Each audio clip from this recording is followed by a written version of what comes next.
Welcome everybody to the meeting of the Audit and Risk Committee. So let's get underway. We had a Karakia this morning, so that'll carry over.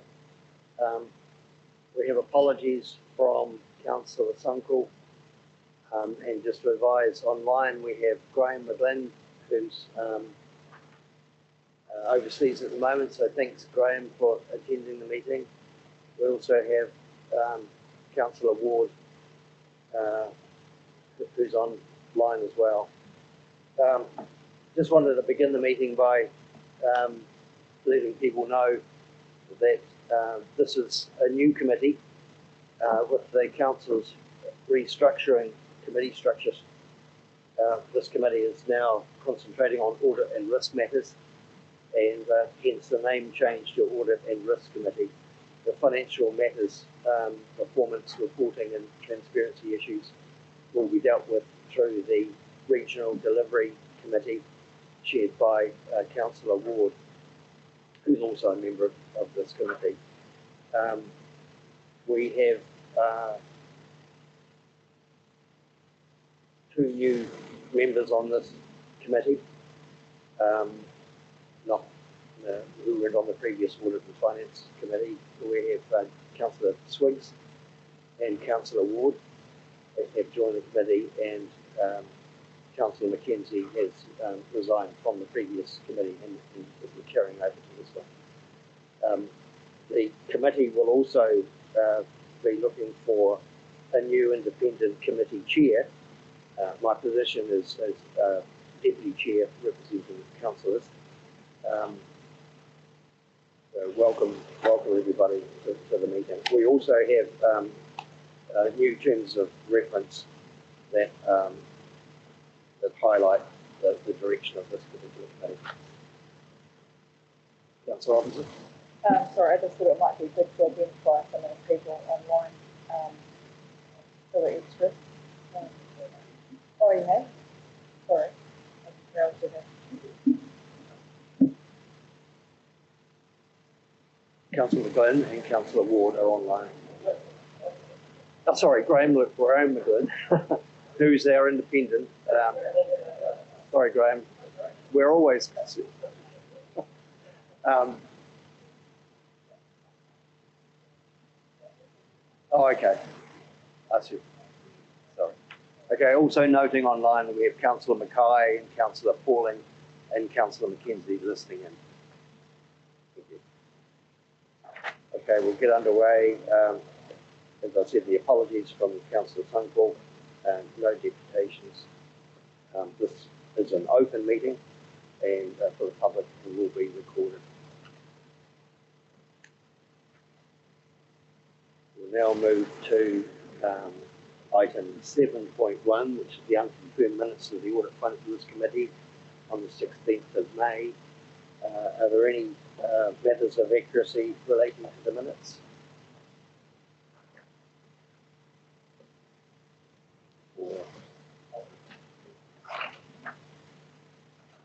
Thank you, Councillor Karakia. And the seconder, Councillor Robinson. Just with regards to 8.4, the quarterly performance report, it does have a secretarial note, but it was actually a secretarial note from myself requesting information about the postal plan and the reappropriated funds. It's not clear here. And also it reiterates it in 8.9 too. That one's clearer, but yeah, that can be resolved. Thanks, Councillor Robinson. I understand that the item 8.4 will now be addressed through the Regional Delivery Committee, and that'll come back to that. Reference in 8.9 is picked up through the risk management paper, I suppose, yeah. Sorry, kia ora.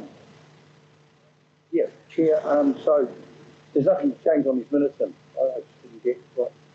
No, okay, cool, because I moved that they did set it, so, okay, thank you.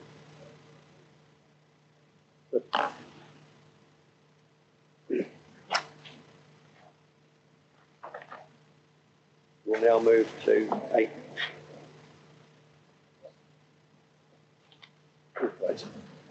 So the move seconded. All those in favour, please say aye. Thank you. 8.1, resolution status report. Are there any questions, clarification on that? No question or clarification. Somebody move that we note the status of the previous resolutions by the Risk Committee. We'll move into that. Councillor Robinson, second that. Yep, I will. Councillor Southwood. Any discussion? No. All in favour, please say aye. Carried.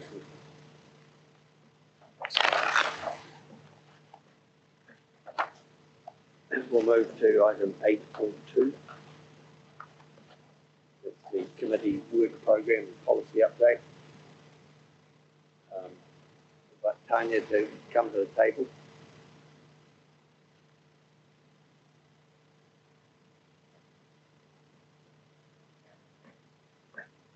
Are there any questions of clarification? Tanya, Councillor Southwood. Yeah, thank you, Tanya. On page 38, under the policies, we've got hearings policy that's dated from December 14, and a note that needs to get reviewed. And it's due that now, 10 years. It's not under review, which I know to the others. Do we have a timeline for that? And the reason why I asked the question is because we have several significant plans and things coming through in the next, 2025 we've got PPA and RPS, and then we've got other things lined up thereafter. And so it feels sort of quite critical to have that reviewed and be up to date. So is there a plan for that? Is that taken into consideration in terms of which ones you want to review rather than just like reading review? I look after the corporate policy, so this is governance policy, council policy, but my understanding was that there was some work that was scheduled to be undertaken, but I might have to confirm that. No problem. So it is within the right paper. I'm asking the question in the right paper. Yeah. If I can have an answer to that, it'd be good to know how that's being prioritized given the work program we've got. We'll note that query. Any other councillor? So my question was on the same thing. So that when you go and find out the information, there's a bit of there's a desire at the Regulation Hearings Committee, and I've noticed that the chair of that committee is online, to look at the hearings in that space as well. So how councillors can potentially be more involved with RMA hearings at that level. So I think what I'm asking is that can we somehow connect some of the councillors, especially Councillor Mackay and also Councillor East, is very hot on this topic as well, because I don't think they're mutually exclusive. I think they need to be looked at together from what Councillor Southwood said in that space. Is there anything you might think of, Councillor Mackay?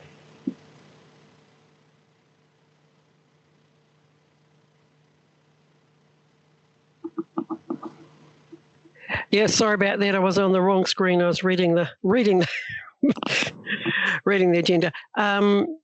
No, I'm quite happy, and it might be that something that this committee could delegate to the RHC to look at.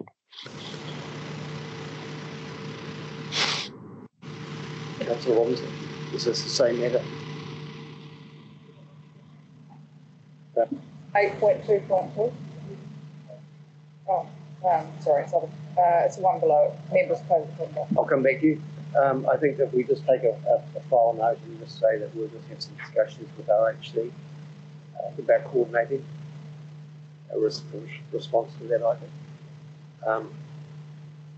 Councillor Karakia, and then we'll go to Graham McGlynn and then we'll go to Genevieve. Got it, Danny. Look, going through these, and I see the code of conduct on that first page, reference to that, and it's got members' code of conduct encouraged to be reviewed. See that there? And so if you go over the page, code of conduct currently under review. So what you're saying, it is under review. There's two code of conducts. One is for staff and one is for the members. So there's two policies there. And was reviewed in July 21. Yeah.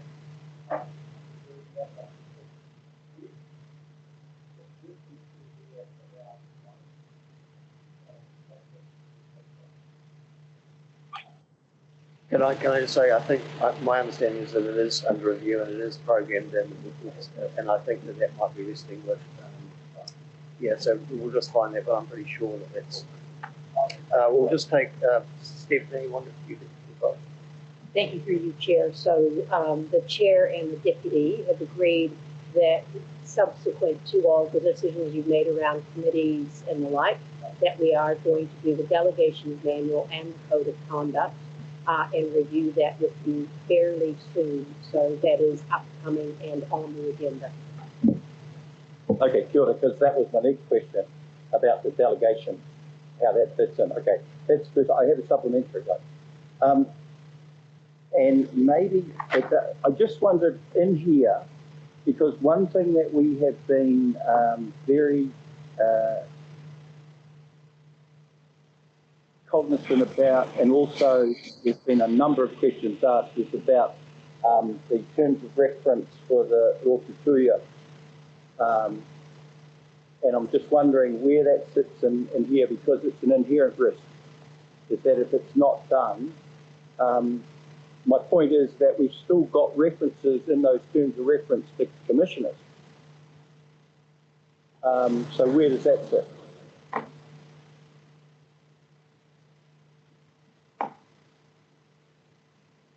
I'll come back to you. I have a feeling it's in the assurance. Could you advise where that sits? David? So the current reset one, and with the Public Excluded we hope to conclude this side in this calendar year. In the beginning of next year will then be the review of the agreement with Public Excluded and Council to reset and update the agreement. So that is the piece of work that is underway. And if I can just join in, if I understand Councillor Korako, the question is where does that risk appear in the register, and then the mitigation is the work that David just spoke about. I think that's the question on the table. Mr. Chair, yeah, I confirm that the articulation there is exactly what I'm thinking. Thank you. We do have on our strategic risks, there are risks related to our partnership that will be incorporated within that. We must be visible as an individual risk at that level, given that that's quite specific. But I think the work that David is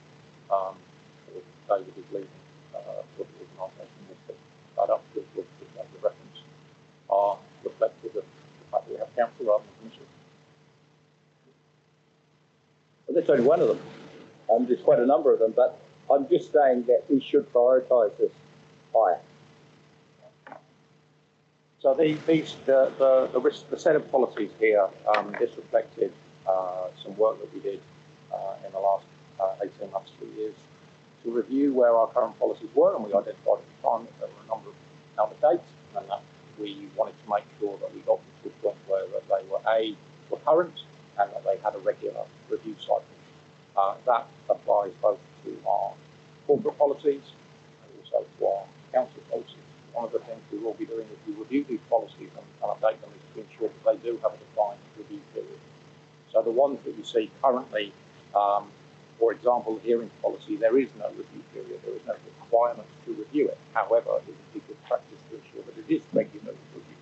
So this is recognising that I want to make sure that all of these ultimately are green and that they go through a regular review so that they are current and reflect the workings of the council. So that's one of the reasons that we're putting this on the agenda every time, to give you a sense. So if you look at the corporate space, there's a number that are amber because we're actually, for other work pressures, we've been delayed in looking across the people and capability policies, and that work will be picked up when our new GM PNC starts. And so you will see a number of those over the coming months.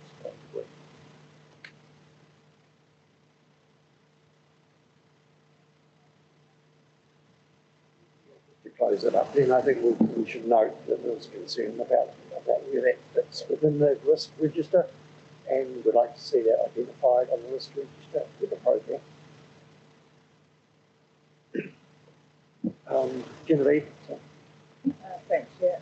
Just referring back to the members' code of conduct, reiterating what Councillor Karakia is saying, but also just highlighting on page 38 that it does still register saying that members' code of conduct was reviewed in July 21, but it also has the comment of no action currently required. So We've just been informed by the CE that there is review.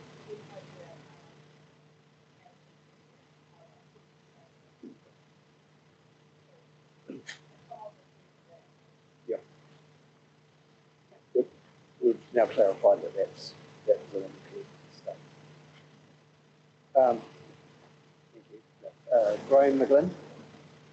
Just a very quick comment on the schedule. It would be useful if an extra column was added somewhere in there with the expected date of delivery of the updates as a number that are overdue or work in progress, and that would just give the committee an idea. From other councils, there's also with the standing schedule like this, they highlight any changes in perhaps yellow or whatever to make it easier for councillors to see what the changes in the status are from meeting to meeting. Thank you, good suggestion. We'll note that as well as a follow-up.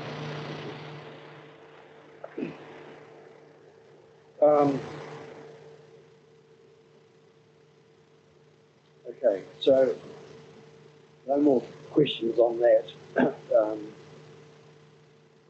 Do I have someone? Thanks, Tanya. I think that's great. So I'll put the motion.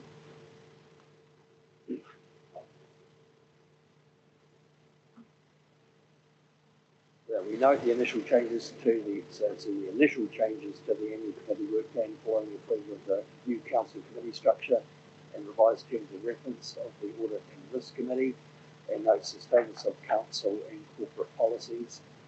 Do I remove it? Councillor Swiggs, seconder. Yep. Self.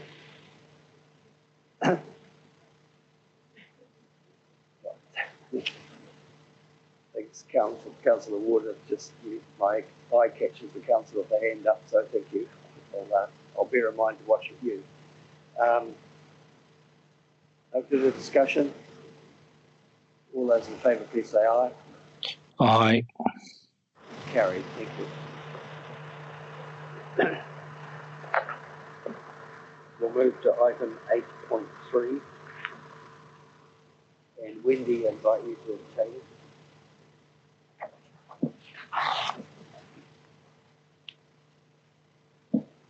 Kia ora koutou.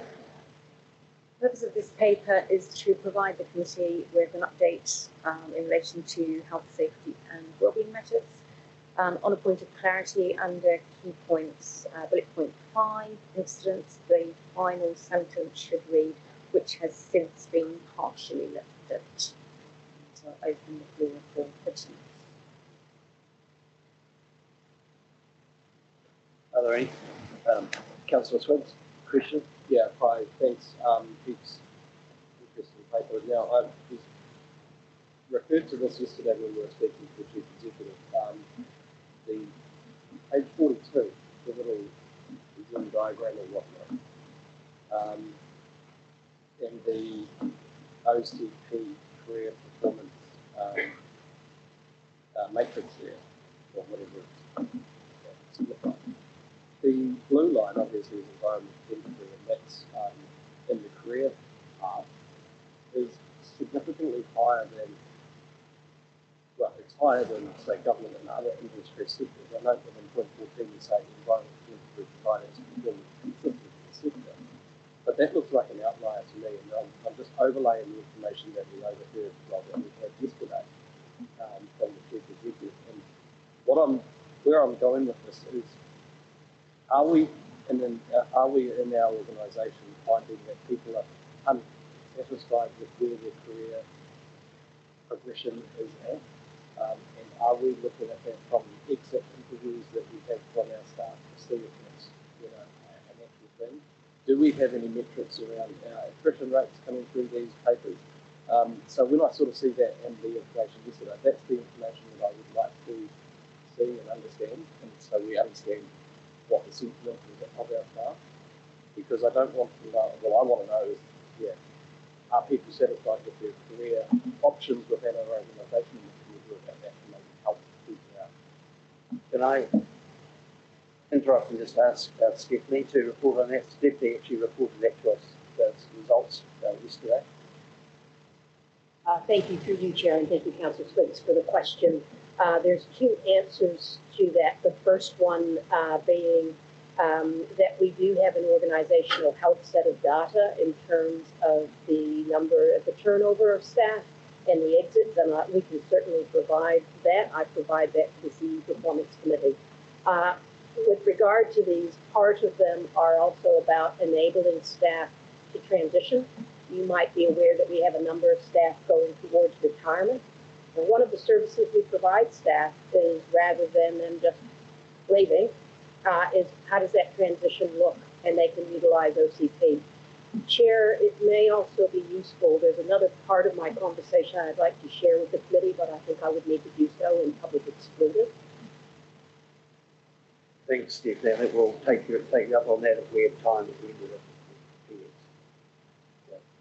You okay with that, Councillor Swiggs?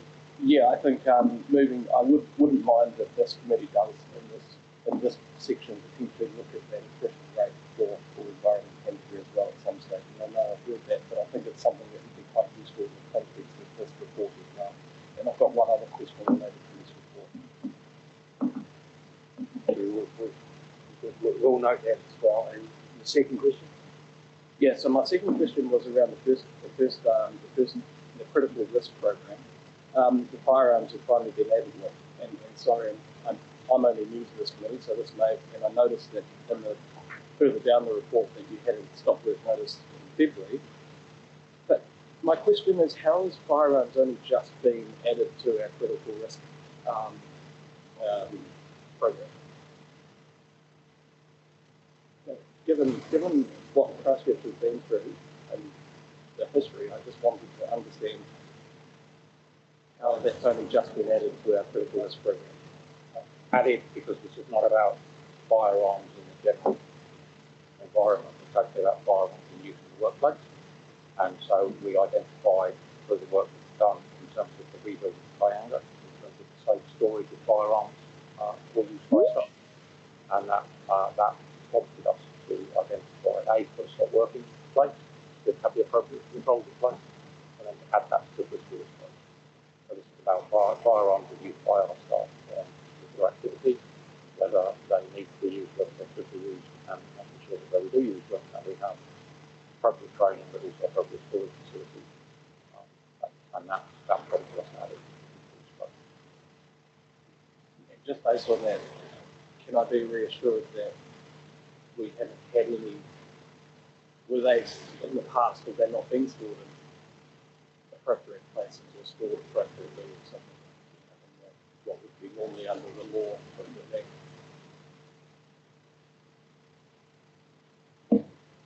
I'm not able to answer that. We don't have data on that, but all we can say is that when it came to light, it was about storage of guns in a new facility, and so we took the opportunity then to look at our controls and make sure that it was appropriate across the organisation. Stephen, you had a thought on that?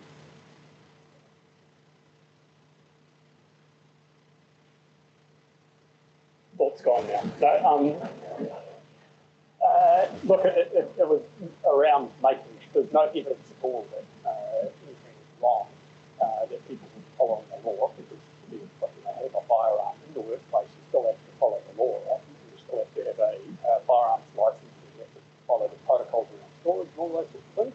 It's just making sure that the organisation was fully across not just that, but all of the elements of safety for firearms. And it wasn't clear that we were, so we put a stop work in place. And part of that has been lifted by money. Thank you. Councillor Roberts? Just a question regarding the reporting. We talk about operations, science, and I guess incidents reported through. Is there any statistics with regards to members of council governance, incidents involving maybe some of us? Can that be listed in this as well to show that, I guess, you've got to be real that we also have, targets of threat or, incidents. I think that needs to be reported through in the public, just to give clarity to, what's going on here. Yeah, absolutely. We can add that in. We'll make sure that our systems are able to collect the data so that we can appropriately report on it. Councillor Sophie? Yeah. So I've got a few questions, but so firstly, just to clarify, under 2.5 incidents, it says top 3 critical risk events being reported. So meaning as in actual incidents, the frequency of effective incidents occurring under the various critical risk categories, those 3 are the ones that have the most incidents occurring. Yeah, cool. That's helpful just to clarify that one. It would be helpful, I think, so then to the question that Councillor Spitz raised around career and performance, it would be really helpful to understand what the different themes are that come through within that classification of career, because I've been thinking, it sounds like council is usually sort of think of as being sort of mental health and that type of stuff, and then it's got careers, which confuses me because it sounds more like mentoring, which is a different thing. So it would be helpful to understand from what Stephanie also said. It sounds like there's a number of different themes actually captured under that one topic. It would be quite helpful to sort of understand a bit more about what that is. And then actually a question in terms of worksafe incidents, where there's been worksafe incidents and then notified. There are a couple which have been notified as precautionary measures, but both of which sound, at least in the description, like they could actually be could have turned out quite significantly. So near misses or actually an incident in terms of the tree that got split and injured a contractor, operator. I thought that with worksafe, if there was an incident that occurred that could actually have turned into something really serious or even fatality, that was a requirement, not just a precautionary measure. So it'd be helpful to understand, if you tell us a bit more about what is something that has to be notified to worksafe that's a requirement versus what's the us choosing to as precautionary. It's not necessarily about us choosing it as precautionary. The teams do follow WorkSafe requirements, but sometimes we choose to do it because it's related to something that could have led to a serious accident. So if there's no harm occurred, we would report it simply because it may very well have done. So we are following the rules, and we are being very open about and probably erring on the side of caution in terms of reporting. To say, because the way it's described in here, so for example, the employee who suffered a fractured arm, the tree was being split. I mean, that sounds like that could have been hit in a different place or her on a different place. Could have been might have been a head injury, for example, something much more significant. But it's reported as if it was just our choice. But I thought, it would be helpful to know actually, are we erring on the side of caution in terms of what we understand to be the grey line, where it has to be reported? We are erring on the side of caution. I suggest that in the next update to the committee we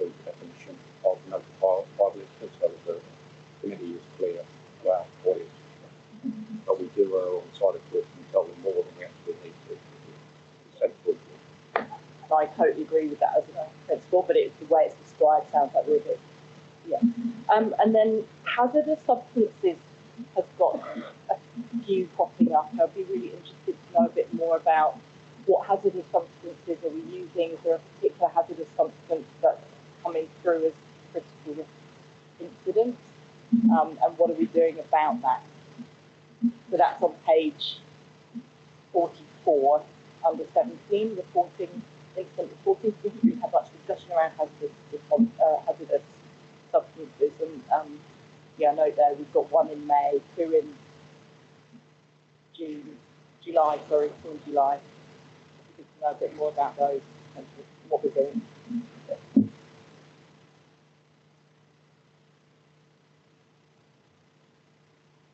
Okay, thank you. I mean, part of this whole thing too is basically learning inquiries from the incidents that do happen. So it's, but also it's a sign of raising the bar and being more aware of some of the issues that we know we need to look at, and also just letting. My understanding is we still we're in the process of looking for a health and safety manager, a replacement manager. So that, I don't know where that's at, but remember that will be not too far away. The one query that I had on the critical risk is of driving vehicles. Do we have a breakdown of motorbike situations versus motor vehicle situations?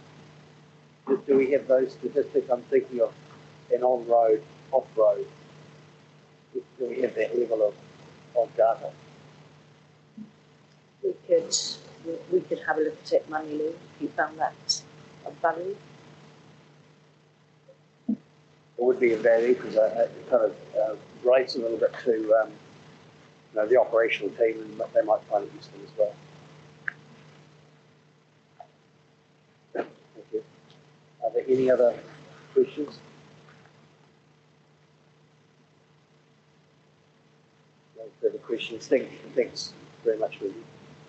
I'll put the motion that the Audit and Risk Committee receives the report on health, safety and wellbeing. Do I have a mover? Councillor Robinson. Seconder. Councillor Southworth.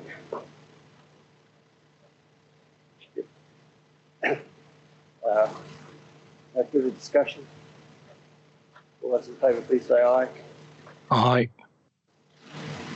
Aye. Thanks, Nick. Okay, so we'll move to item 8.4, the Treasury report from Bancorp Treasury, and invite David and Brian to the table.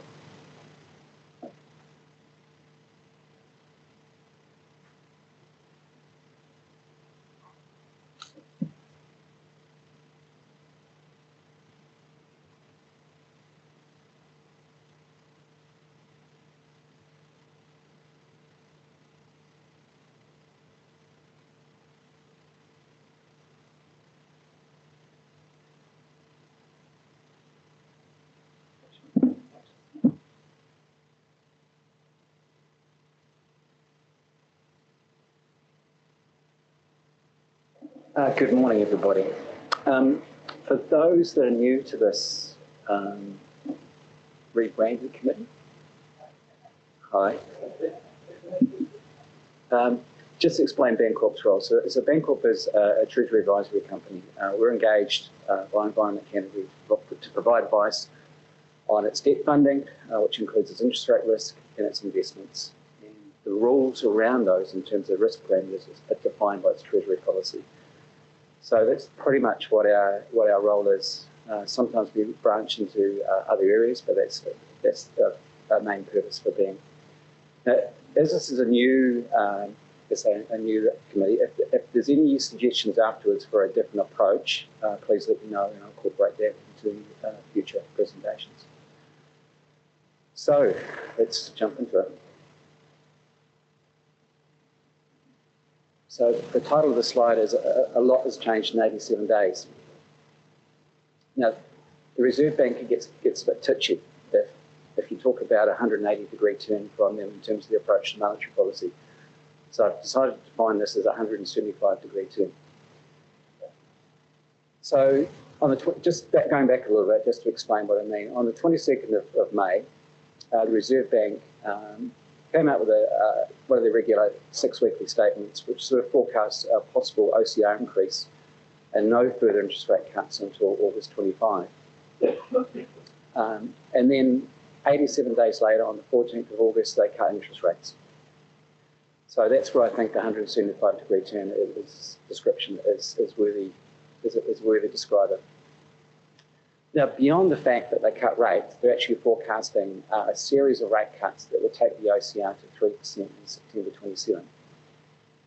Now, if you look at those forecasts in total, what they do is they forecast a number of different financial economic indicators, such as GDP growth, which they're forecasting at 3%, CPI at 2%, which is the midpoint of their inflation target of 1 to 3%, and effectively that's what they target, and the unemployment rate at 4.5%. Now, that to me is an incredible combination of events, and the last time we saw any numbers around those sorts of outcomes was when an economist was referring to the New Zealand economy as the rockstar economy.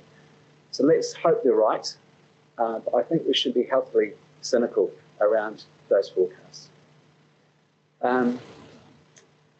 I don't think I put it in the statement, but just to give you an idea of how tricky is an interesting word, but anyway, how tricky the Reserve Bank has been in terms of their forecast. But I think the last five statements, and just a bit of jargon, by hawkish that means they're talking interest rates up, dovish means they talk interest rates down, and neutral means neutral. Last 5 statements, I think I got this right, has been hawkish, dovish, hawkish, neutral, hawkish, dovish. So they've been very inconsistent in their approach. So anyway, let's just take that as it is. Look, forecasting is a very difficult game, but again, I'm just trying to say that we shouldn't rely on the Reserve Bank in terms of forecasts, particularly for things like your LTP. Now, looking forward, bank economists have a wide range of opinions about what the low in the easing cycle will be. Kiwi Bank is on the low side at 2.5%. We have Westpac at 3.75% and ANZ at 3.5%. So quite a range of opinions.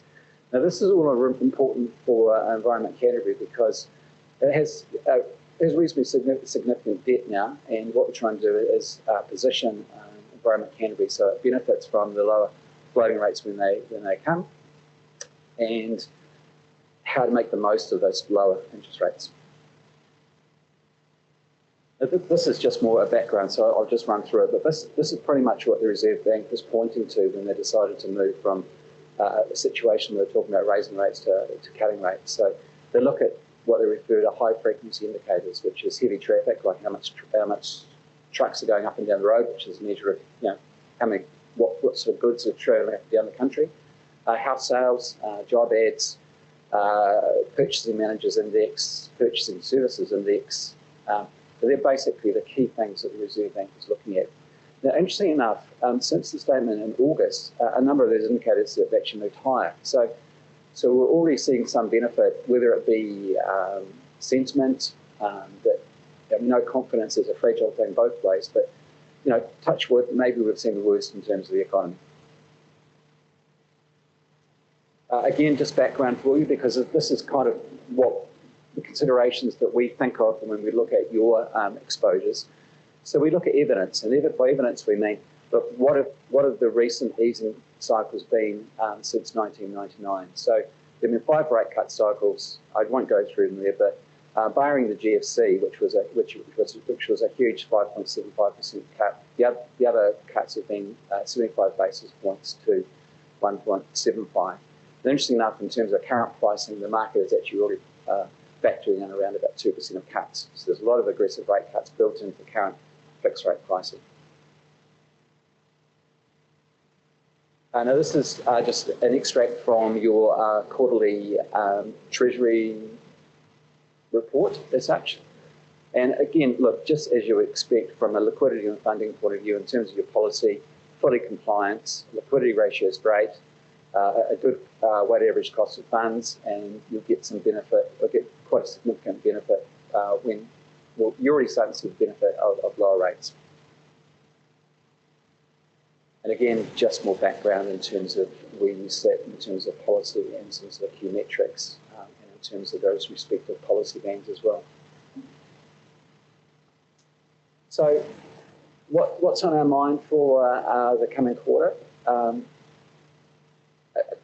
Just some kind of reassurance. It's actually like our strategy of remaining patient and remaining at Treasury policy minimums has been rewarded. While the upside of risk associated with the federal cash rate has been reduced, the focus is now on maximising opportunities for Environment Canterbury. And what we're looking at there is different parts of the yield curve, you know, which parts of the curve represent value, and at what point do we pull the trigger to increase or to suggest that you increase the amount of fixed rate debt that you hold. And just to put that into numbers, Environment Canterbury has 41 million on either floating rate loans or commercial paper. Now that's important because that's the bit that as the Reserve Bank cuts rates, you'll get the benefit of that coming through in terms of that portion of your debt. Now that's very handy because as a reminder, you've actually got some very cheap debt that was put in, very cheap fixed rate debt that was put in place in the depths of the depths of the COVID sort of situation. So you had 2 million at 0.48% and 5 million at 1.43%, which is coming off in September. So it's kind of good that you'll get some offset in terms of that, in terms of the lower rates.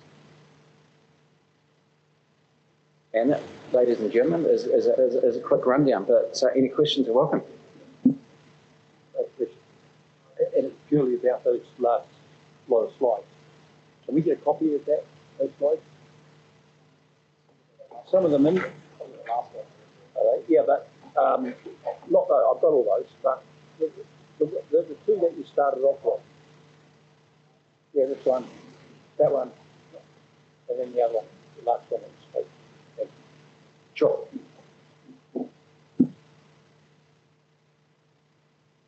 Give me a copy of that. Any other questions? Councillor Smith? Yeah, just on the liquidity, the liquidity part for your presentation. It's a little bit concerning to me the picture about liquidity going from 150 to 138. And then 150 and some 138. Is that going to be a long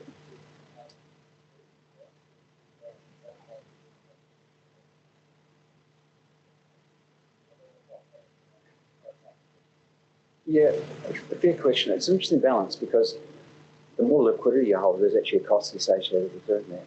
And in terms of your covenants with the LGFA, you've got to hold a minimum of 110%. So I actually think 150 is actually a bit high. So I kind of think the numbers are okay. I actually prefer to be around that sort of 120 to 130. It just means that liquidity means effectively when you borrow, you've got. And given you've got access to the LGFA, it's not something that you should be, it's not very, very low risk, should I say. Just on the based on, are we going to look into the IFF and the funding mechanism for this council, or have we got enough through the LGFA? Yeah, we have substantial headroom through the LGFA and the IFF as a whole bunch of very high hoops to jump through. So it's really easy for us to use the LGFA, and we're getting excellent rates.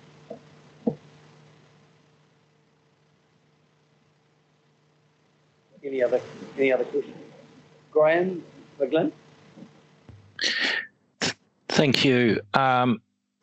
It's good to see that we're noting that we're well and true within inside our covenants. There is one key covenant that's not mentioned on the screen that's currently in front of everyone, and that is the debt to revenue one, which we're miles inside, so I have no concerns, but it would be useful for that to be included. But also, I can't answer the question due to my location, but does our Treasury policy define revenue as what's in the accounts, or as many councils are doing, as defining revenue for the purposes of internal purposes as revenue excluding one-off revenues, because there is a risk as our debt levels increase that we find that other revenues such as wallaby or wilding pine money or that sort of thing,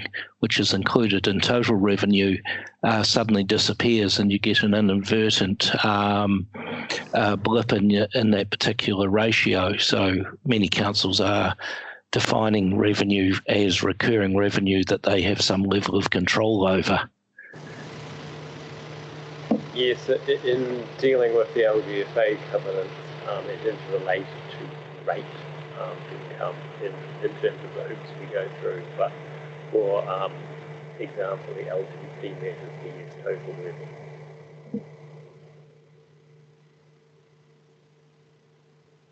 Thank you. Thanks, Graham. And I just note too that we're compliant with our Treasury policy and borrowing covenants, and you've also indicated that we're compliant in line with Treasury policy in terms of investment and borrowing as well. So we're sitting pretty good. And the cost of debt, from your perspective, that 4.43 is still, given the current climate, still pretty good. Yes, those numbers were as of 30 June. So as you know, you've got a large amount exposed to floating rates, so that you should see further benefits, and hopefully quickly as well.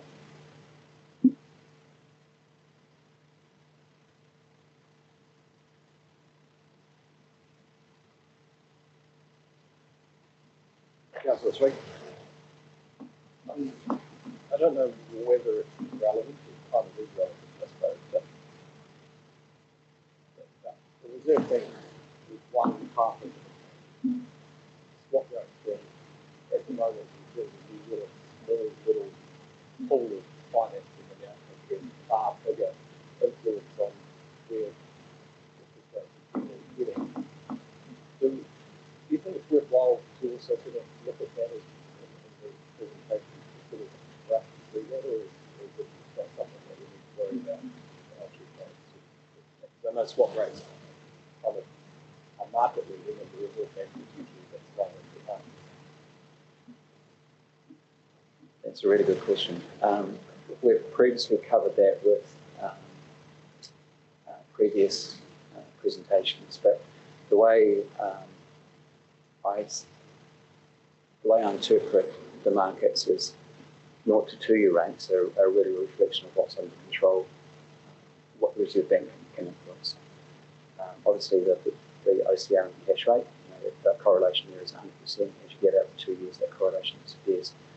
I haven't got my laptop with me, but otherwise, and maybe for the next meeting, I'll just show you a graph of the US 10-year, which is the benchmark indicator rate for pretty much all global sort of fixed interest, and the New Zealand 10-year rate. And you can see the correlation is really strong. So you're right.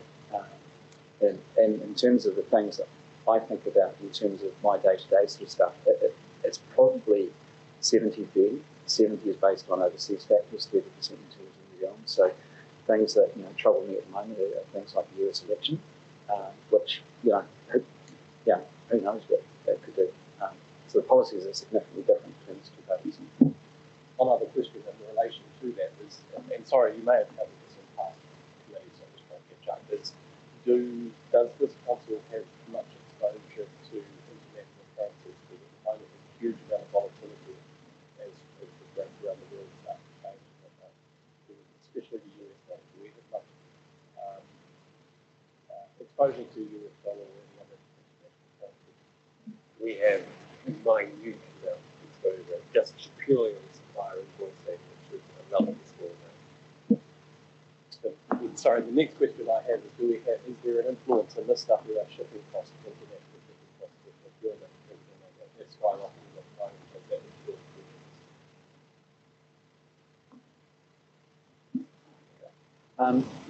The major influence there is in things that impacts inflation. So there's a contributor there. So Yeah, and also too, it just means that the time required to get cap from, for example, Europe to New Zealand is much extended. I'm working with some lines companies at the moment, and it can be 2.5 years from order, deciding to they want something to actually getting it, and part of it is the shipping sort of stuff. But a point that may have some relevance is what I've noticed. New Zealand's gone from a situation where there's been a shortage of supply, it's been really hard to get guys to do work at reasonable rates, to now where particularly infrastructure suppliers are really hungry for work. So I have seen situations where some of other council clients, when we've gone out to tender, some of the tender prices have been around about 20%, sometimes 30% lower than what they expect to do. So that in some ways, that gives a guide around inflation, but it maybe gives you some guide to future infrastructure inflation, and maybe deciding when to pull the trigger and get work done for your communities as well. Dave, just a question for me, not sure how relevant it is, but there was a report a while ago from Standard & Poor's that were indicating some concern about our rating as a borrower, and they were talking about that in respect to how the government was changing its policy towards the three waters, the water done well concept, AA plus, and what that might happen. Is there anything that you're aware of? I'm actually meeting with Standard & Poor's in early September, so I'll get an update with them then. But I think it was the 8th of August, the government came out with its plans, re-waters. I think obviously it doesn't affect your council, but those councils with water-related assets and exposures, they've now got 6 choices. And importantly, unlike previously, 3 of those choices will be able to access LGFA sort of funding. So that's great. It'll take some of the financing costs and risks out of the equation. From a Standard & Poor's point of view, they will still be concerned because ultimately the waters, in terms of the most likely choices that the councils will make in terms of funding those water arrangements, even if they are separate CCOs, to get access to the LGFA funding, they will either have to be supported by guarantees or uncalled capital. Now, depending if it's a multi-council sort of thing, that will impact the way that Standard, sort of more technical than probably you wanted, but the way in which S&P consolidate that back in terms of the council's balance sheet. So they'll still be concerned, but I don't think they'll make any changes just yet. Yeah. Interesting, 2 major credit rating agencies in terms of New Zealand, Standard & Poor's and Fitch. In terms of ratings that we've seen from Fitch, they don't seem to treat the issues around water the same as which Standard & Poor's do. So it's quite interesting to see the methodologies and approaches. No further questions. Thank you very much. And thanks, David. May leave the table. And I'll put the motion that the Audit and Risk Committee receives the report from Bancorp Treasury Services for the 30th of June 2024. Have a mover. Councillor Swiggs. I'll second it. Seconder, Councillor Ward.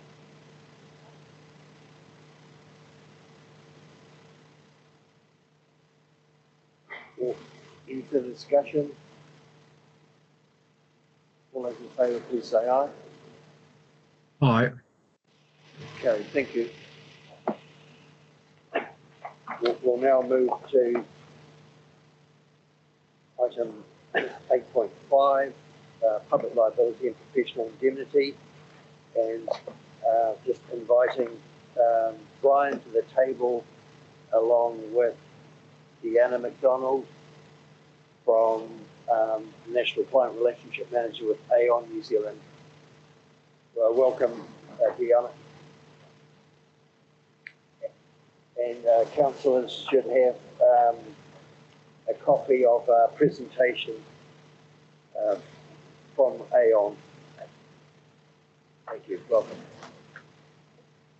As councillors are probably aware from previous communications, Lloyds, who were previously our insurer for public liability and professional indemnity insurance, withdrew from the council market in New Zealand because of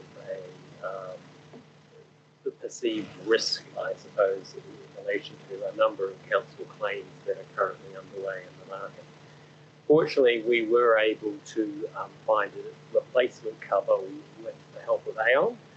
So today, Deanna and Matt, who's online, are here to perhaps answer questions about the cover and present a little bit about that cover and the insurance market itself. So I'll hand over to Deanna. Tēnā koutou, ko Deanna McDonald, toku ingoa. Ko te pōtaka wainga, mo te local government risk practice, ki Aon e Aotearoa. I have, as I've mentioned, I'm from Aon.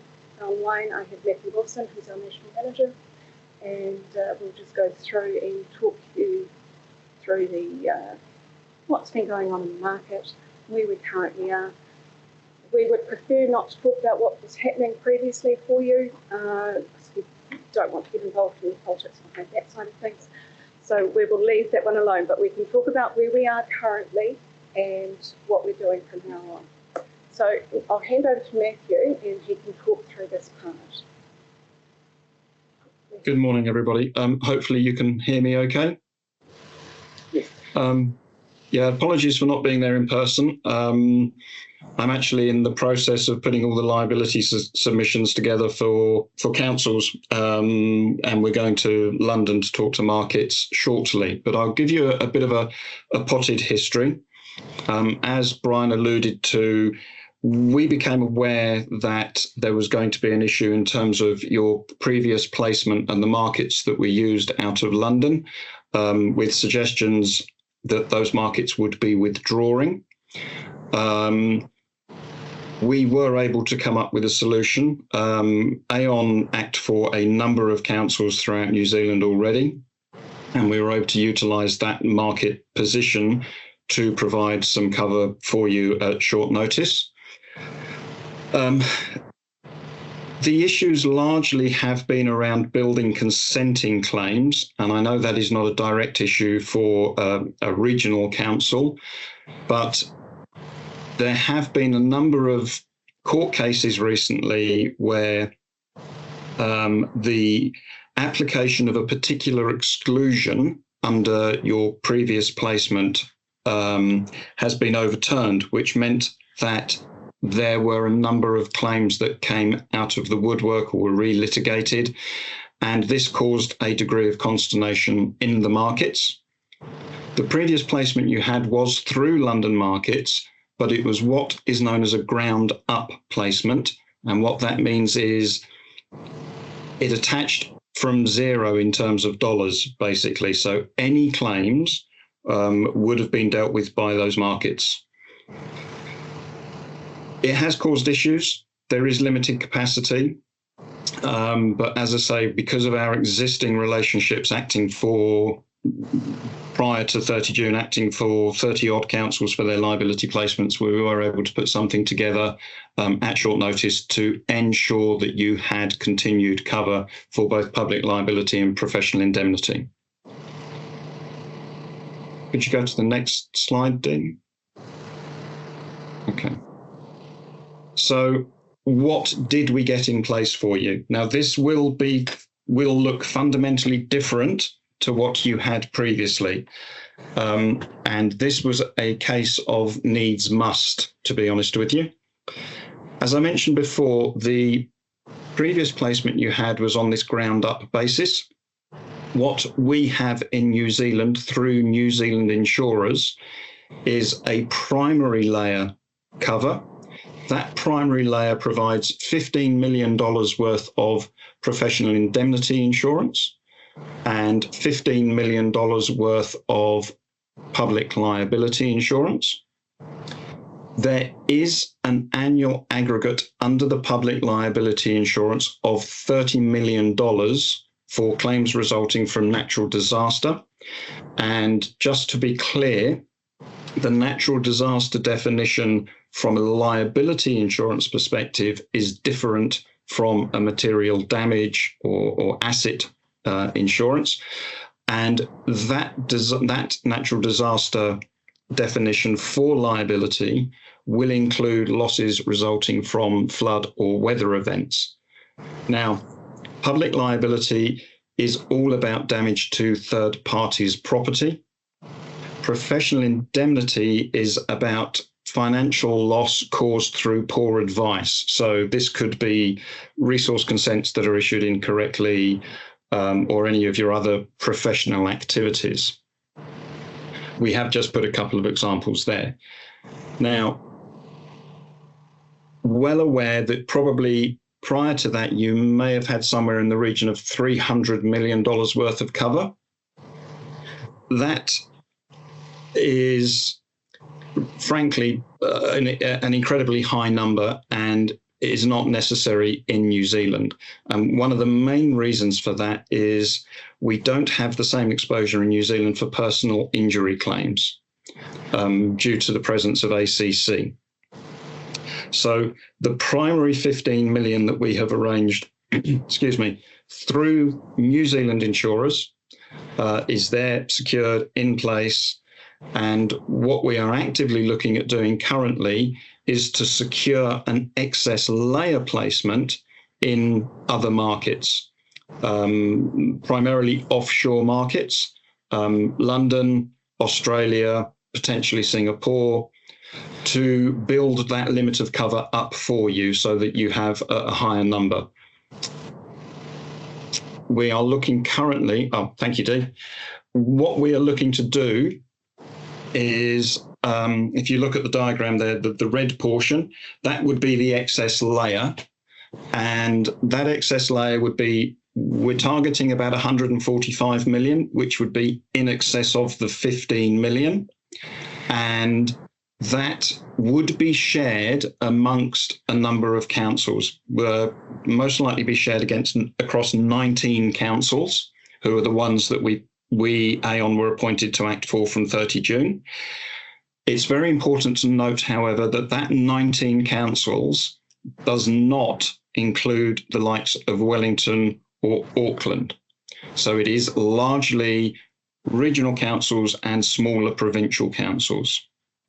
And I think we have provided Brian with a list of the participating councils in the programme. So we're actively trying to secure that excess layer so that you would have then, in essence, $160 million worth of cover for public liability and $160 million worth of cover for professional indemnity. Can we go to the next slide? In addition to that, we also had to buy harbour masters and wreck removal cover. This is an insurance that provides cover for your statutory obligations in terms of navigable waterways and harbour master functions that you might undertake. And the limits for those were $20 million for the harbour masters and $1 million for the wreck removal. We are also looking to see if there is any excess layer covers available for those. Some councils want to pursue a higher limit. We are looking at options for that, but that is entirely an optional thing. Are there any questions to that section? Councillor Robinson? Thank you, Matthew, for your discussion. It's very interesting. With regards to the shared amount across potentially 19 councils, can I ask why Wellington and the likes of Auckland are not part of that? I mean, I can understand the merits based on size and, that sort of thing, but I guess I'm sort of looking at Wellington and Christchurch as, Wellington and Christchurch as sort of similar in some ways, especially with regards to, earthquake proneness, for example. And I know that's so that was one part of the question. I'm just wondering, what is the reasons for the particular councils, first and foremost, and then I've got another carry-on question. Okay. Excuse me. So the first part is actually quite simple. They buy their own programs. So we don't act for Christchurch, so I can't talk about Christchurch. I can talk about Wellington and Auckland. They buy their own separate programs. They have far, far greater exposures in the primarily in the building consenting space because of the types of properties they're consenting, large multi-unit apartment blocks, bigger commercial buildings. We deliberately keep them separate because otherwise they skew the risk profile of the smaller provincial councils.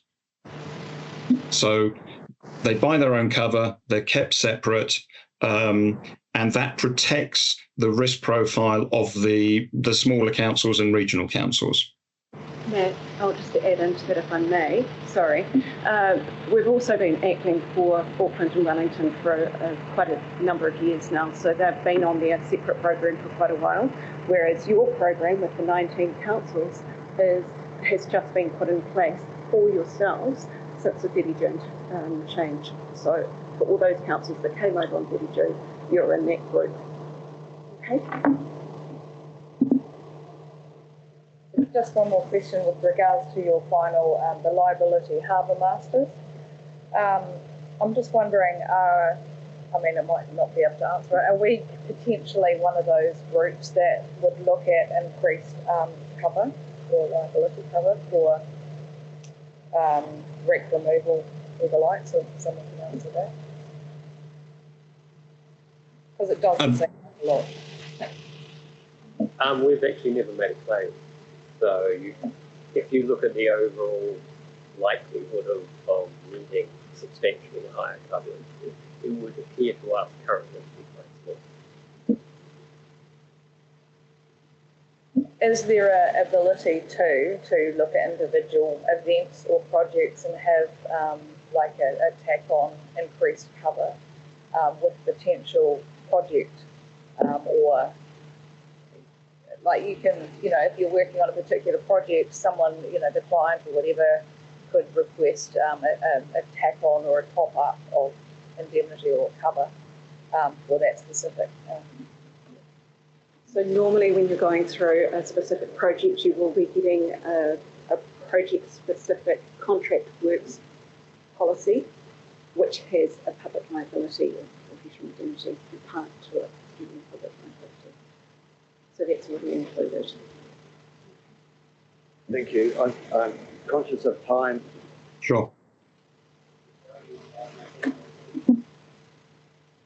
Matthew, it's good. I want to particularly get you to go on to item 3 regarding the risks, but there are 3 people wanting questions. If they can keep them brief. We've got Councillor Mackenzie first of all, then Graham McGlynn, and then Councillor Swiggs. Okay. Thank you, Mr. Chairman, and I'll try and be brief. But it seems to me that the advantage of a collective cover, which is I think what you're proposing or suggesting, is most successful where the 19 councils that are participating have a variety of risk and a variety of exposure, and so that list of other councils would be quite interesting just to see at some stage to ensure that we think that we're covering different areas of risk, so we're not all just compounding the same level of risk to the same event, I guess.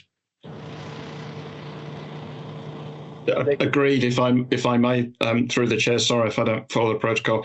We can certainly let you see a list of those 19 councils, and the observations are correct. Which is why basically we don't have the Aucklands and the Wellingtons in there, because they do skew that so dramatically. Thank you. Graham McGlynn. Thank you, through you, Chair. The number of councils in this pool seems to have increased from last time I saw it a few weeks back was 13 councils, now up to 19. I'll just put the whole lot so you can come back in one go. The other thing I've noted is that the policy has got a $15 million individual limit and $30 million in total, if my understanding's correct, but it's on a claim settled basis. So therefore, first in, best dressed was a potential risk coming out of the structure, which was put together in a hurry and it was under the best endeavours, but I don't see that as ideal. Third point was, where would you see a claim sitting under which policy if we had a major stock bank failure or a dam failure? A major asset failure causing loss, depending on the reason for the failure, 90% of the time it would be under a public liability program, because there is third-party property damage as a result of said failure. Not forgetting that for any of these, you have to be negligent. You have to have done something wrong.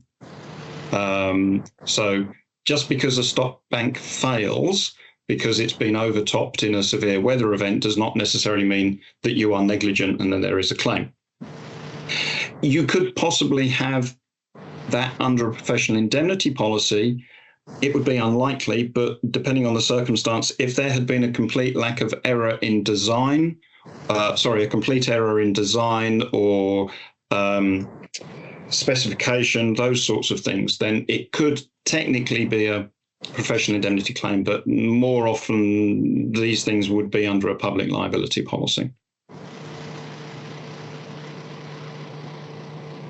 Okay, do you want to talk about the makeup of the policy? So we have public liability at 15 million with that natural disaster aggregate at 30 million.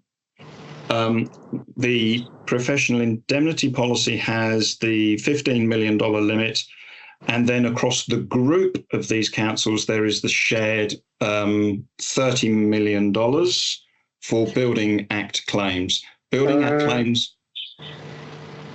Sorry? Building Act claims are not something that a regional council would have an exposure to because they're all primarily the consenting process. Thanks, Matthew. Councillor Twiggs. That's exactly kind of where I was going with that. Is I'm kind of the opposite to what Councillor Quinn was saying.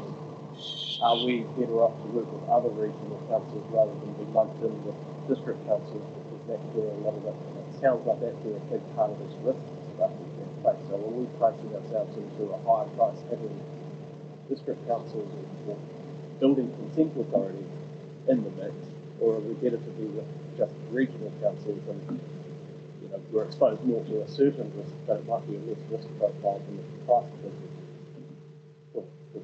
So I don't know, have you done that analysis? Yes, we have. As we mentioned earlier, as far as getting those 19 councils, there's a good spread of risk. So you're better off having a variety of councils that do different things involved than all being the same and having the same type of risk. And with that, sorry, I just lost my train of thought there. Sorry, Matthew, you can go. Sorry, Dee. The primary 15 million is rated by you as an individual. So whilst we picked up 19 councils at the 30 June period, and to the earlier question, there were 2 or 3 others that turned up after 30 June because they weren't happy with what they'd been presented with. That primary 15 is rated on your history, your activities, it's yours. The claims history attaching to other councils at that primary layer does not directly impact your premiums. It's the excess layer where we look at it as a group, and as Dee was saying, that diversification of activities, that's a bonus as far as the markets are concerned.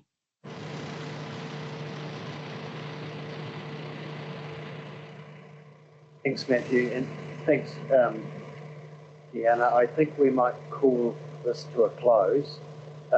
What we'll do is we'll take the rest of your report as being read, and then if we have some follow-up questions, we can come back to you.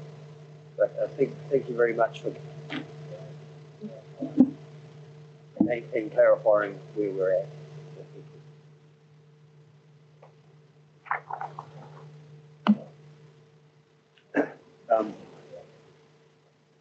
Thank you. I'll just put the motion.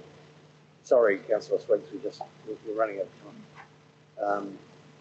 We'll put the motion that the Audit and Risk Committee notes that the Council has renewed its public liability and professional indemnity insurance with Berkshire Hathaway QBE for 16 months from the 30th of June, and notes the terms of the renewed public liability and professional indemnity insurance. Do I have a mover? Councillor Robinson, seconded. Councillor Swiggs. No further discussion? All those in favour, please say aye. Carried. Thank you. We'll now move to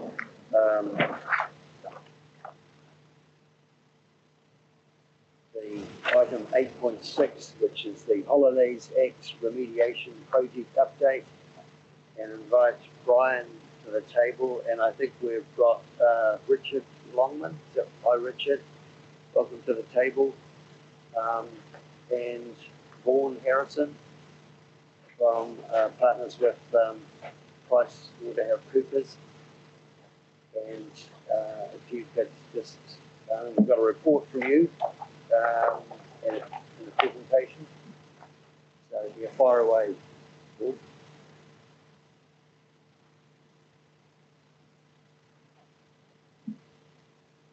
Sure, sorry. By way of introduction, my name is Richard Longman. I am the managing partner of our Wellington office, and I'm also a member of the New Zealand board of PwC. My partner, Vaughan Harrison, from my left, is our engagement lead partner in relation to the holiday pay remediation project. So we're here today to provide you an update on the project, to be able to give you some context to the status of the project, but also to show our commitment to seeing this project through to its conclusion. My own involvement in this project has been since March, when Mr. Southwell encouraged me to contact me and said, we'd like you to provide some further support. So I'm supporting both my team, but also the ECAN officers as we navigated the last sort of 6 months or so. So, Vaughan, I'll pass to you. Thank you, Richard. Good morning, everyone. So my name is Vaughan Harrison. As Richard mentioned, I'm the lead engagement partner for ECAN's holiday pay remediation.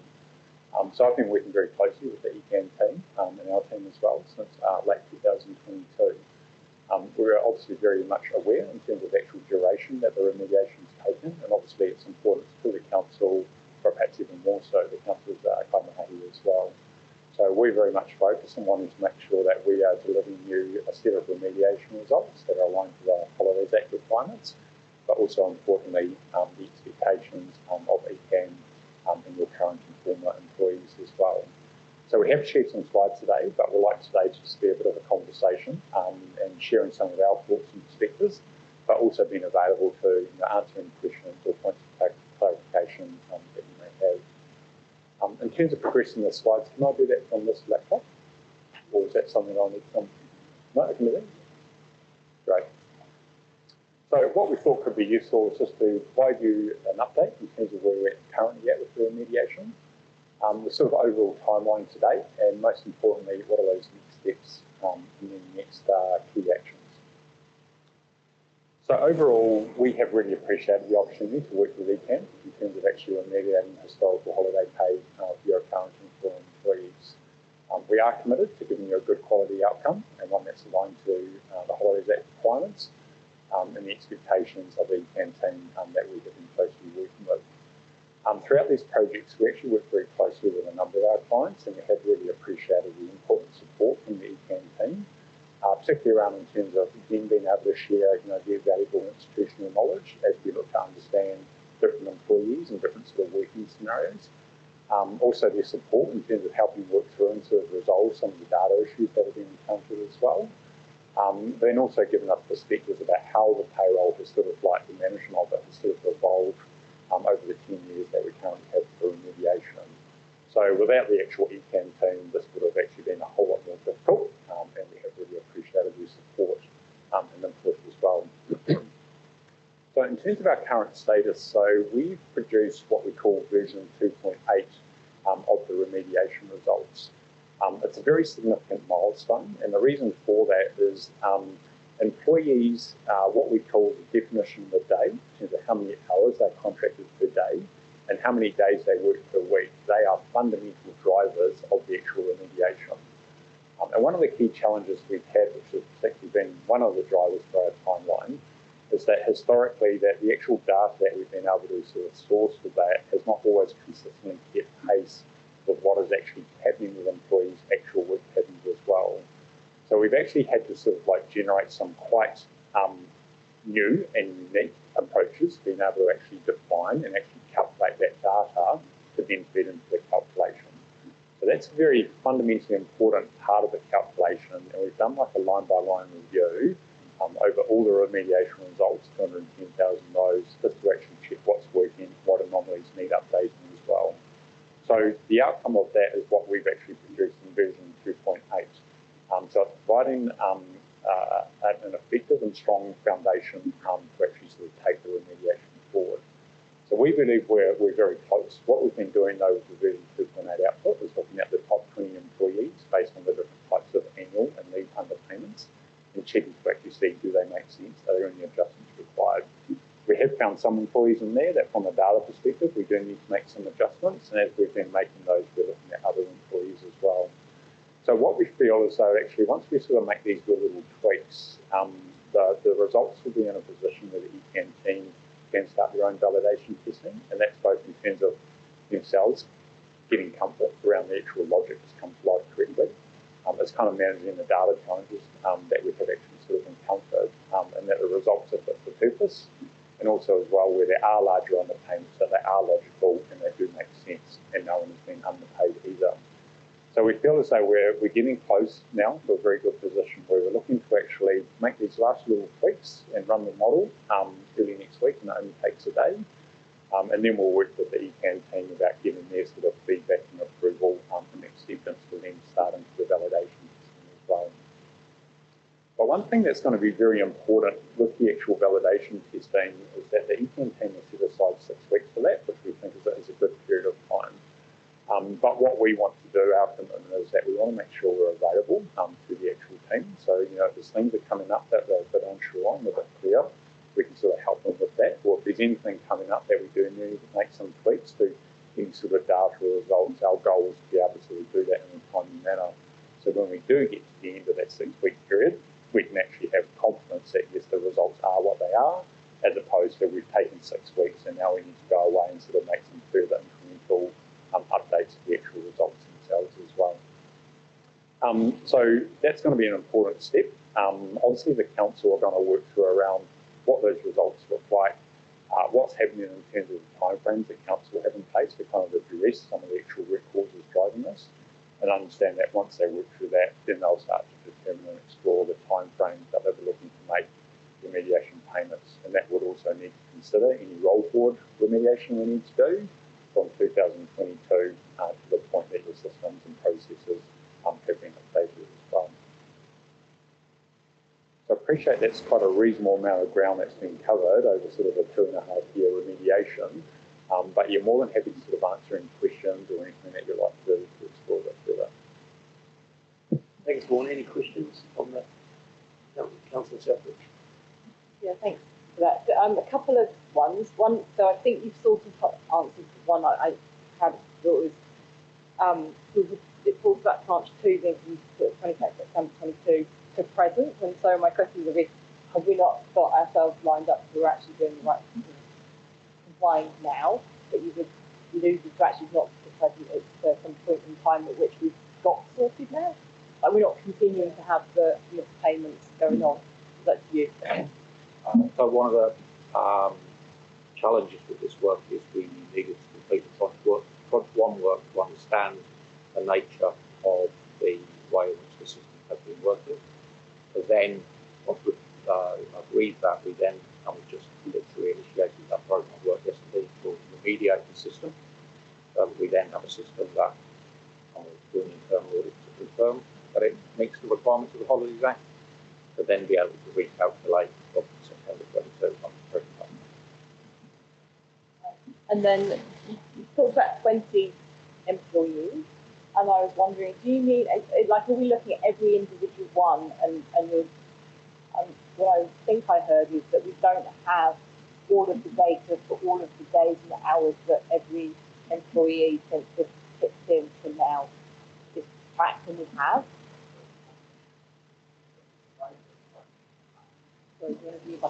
Sorry, I'm new to this. So the way we approach these remediations is that obviously we've defined a remediation approach and we bring that to life. So as we bring that to life, we test the different components of that from a functional perspective, say that's working, does that work under these particular scenarios as well? So that then gives you confidence that the actual logic is working as intended. But despite payroll processes and controls, you always find that payroll data is inherently messy. You have things like late time sheets, which all of a sudden cause big spikes in the rates that you're recalculating. You have payments that are miscoded to the wrong pay code. And often that's through no one's fault, it's the employee's best intention, so I'll just record against that, and it can create some quite big unintended consequences. So what we've been doing is we go throughout, we actually get confidence the logic sort of working at a mechanical level, and then we sort of go through and start to look at some of the outlier results to actually say, okay, are there scenarios where the data may be driving a particular output that we know is just not correct? So what that's been existing for throughout the actual remediation itself, and a lot of the data stuff is sort of like fine tuning as you run it. You see that noise has been taken care of. There's something else that we've now seen. Let's fix that. So the approach that we've been doing for the top 20, just as it relates to version 2.8, is that people and teams naturally go to the highest in the payment results and look at them and say, does that actually sort of make sense? So we've tried to do that to sort of help that UCAN team sort of actually understand some of these larger underpayments are actually quite valid, versus actually not. There's some others where we can see from the data perspective there's some sort of tweaks to do, but then we apply that across to other employees. But your other question in terms of completeness of the data, we've always had all of the data at a transactional level for all employees. What we found when we first ran the calculation is that the employee master data, in terms of contracted hours per day and contracted days per week, did not always consistently keep pace with actually what was working. So you may have someone being labelled part-time, but then you see actually they're starting to work at full-time. And if we're using that data, it's coming up with incorrect results. And then we moved to actually using sort of actual days data to seek that. And that was working with your payroll partner, Integrity One. But as we got that and we started to apply, there were certain periods where it was working fine and others where actually the day's work data was just incomplete and just wasn't there. And so that's the first time we've ever come across a situation at an employee level where we don't have any foundational data to drive the actual calculation.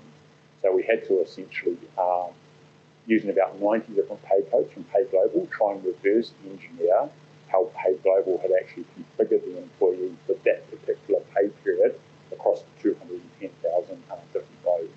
So we've got the data, it's just that we've had to actually reverse engineer the transactional data to get back to a starting position. That's what I was wondering. It's almost like you've got like a sort of typical categorization of a type of employee, and essentially that's what you've had to do for some. But at the end of the day, each individual will have their own bespoke run through and payout. Got you. Thank you for explaining. So this works, and then we'll invite you to explain the next steps to us. Yeah, I think mine's more related, not necessarily the mechanics of what you're doing, because it's way over my head. So all up to you guys doing that. Very complex, and I just wish we actually had holiday pay. I wish we actually had holiday, but I'm getting there. $3 million, $3 million debt estimate. Does that include, like, there's also the delays in the work program that's about a year and a bit delayed. Have we budgeted for this in our long-term plan for the delay of this, or are we going to have extra costs coming from just the work program, and then the extra costs? Because you're saying this estimate, I'm going up there, it's going to be a lot more. Have we got something in our LTP that covers all of it? The costs associated with this have already been provided for from the last annual report, so in actual fact we've already covered it. In fact, we're getting credit back to some extent in the current annual report because the liability is dropping. So thanks. That was my next question: of who holds the ultimate liability? Because you're saying there's so many different things. Payroll is big. Does that payroll provider have some liability, or is there some other person with some liability on it? Well, I think what Vaughan was basically alluding to is just a whole collection of small things that happened over 10 years. Bad actor or error or mistake. It's just the nature of doing business.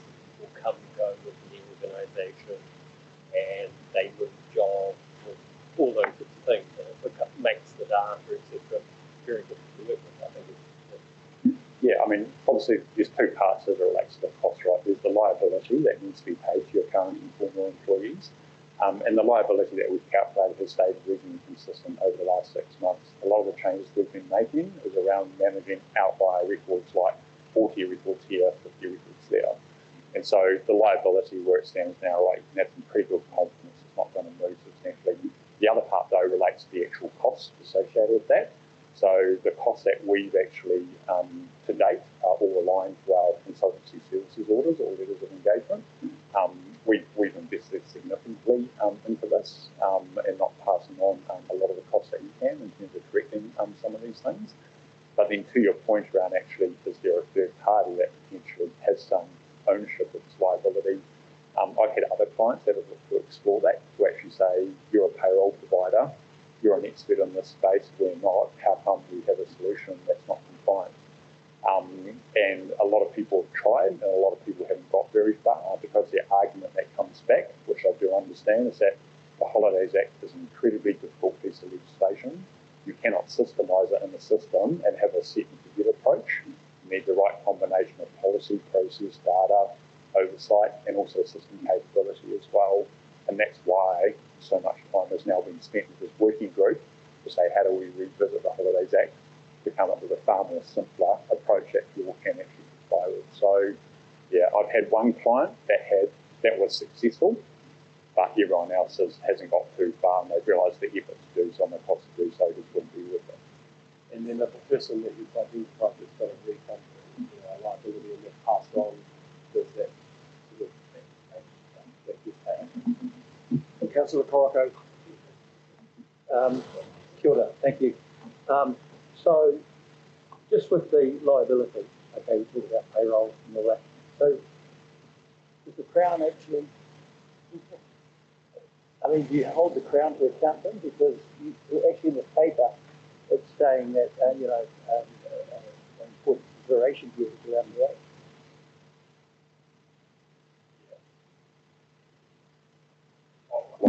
Sorry. So no, so the corporate organisations we've worked with, they haven't explored that and believe that it will be difficult to actually do so, because the Crown's view is that it's the legislation, we're not responsible for its implementation viewer. But other public sector agencies have gone back to Treasury to say this puts us under a bit of pressure, and then often there's a central agency to actually get some additional funding from Treasury to cover the remediation liability. We already upset the Crown yesterday, so we don't do it again.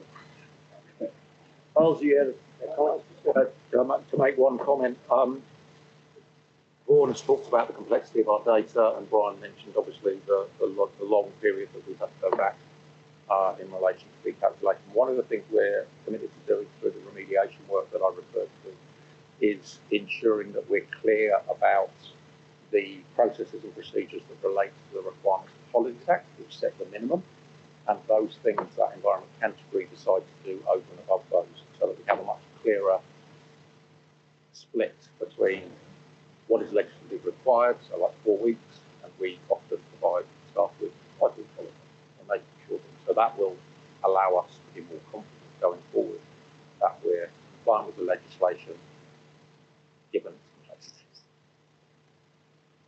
Thanks, Giles. Thanks, Richard and Vaughan. The next steps thing, you kind of already canvassed that, so we understand what the next steps are. Obviously, we'll be looking forward to 6 weeks out to have the whole thing wrapped up. Brian. Yeah, thank you very much for coming along and presenting and explaining the situation to us. I'll put the motion.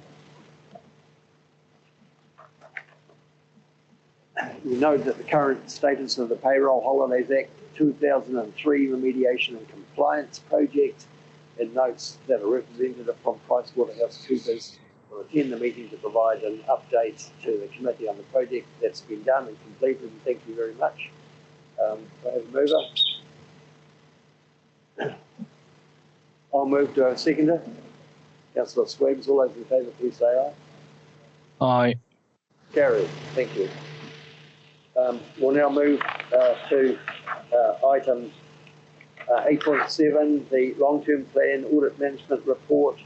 And Brian and I think Yvonne coming to the table for that. Thank you.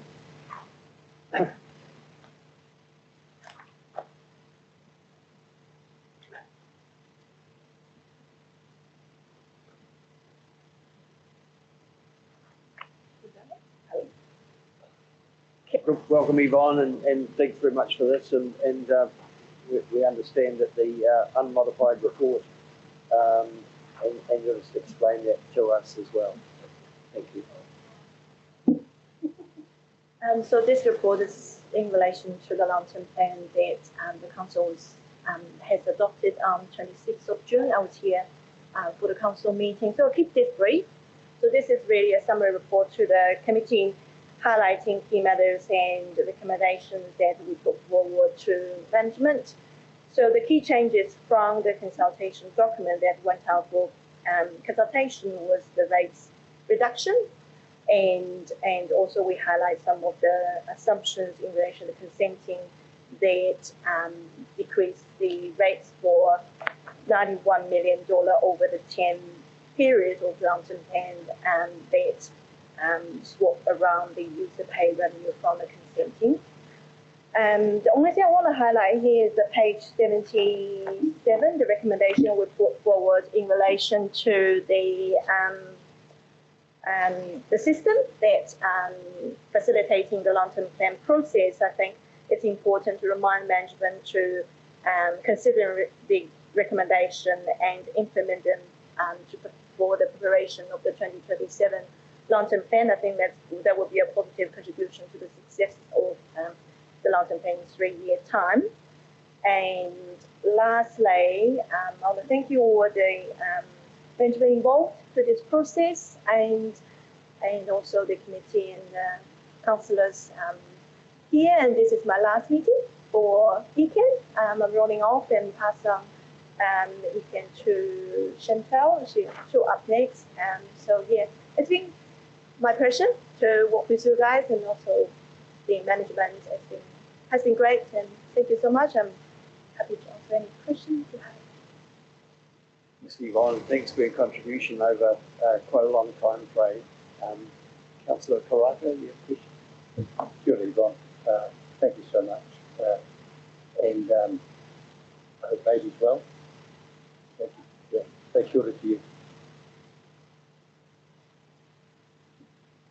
Thank you. Thanks for that. Just a question with respect to the infrastructure strategy recommendation. So it's on page 77, 3.1.2, and it refers to there's an identification that there wasn't a peer review done on either the 30-year infrastructure strategy or the asset management plan, and a recommendation to do one. As we're saying, we'll look at that for 2027. Is that a peer review internally, or is that an external peer review that we're talking about here? We recommended external peer review, just to provide a council a fresh mind, as the asset management plan and infrastructure strategy mostly done internal. So it'll be good to get a perspective on eyes to look at it. Every now and then, not every single mountain can, but once a while. Can I then ask for staff on that, I guess, is we presumably do have a peer review process within our own internal already anyway. And then presumably we'll be looking at we'll look at what would be a reasonable external peer review frequency and build that into our tables of that, keeping on track stuff.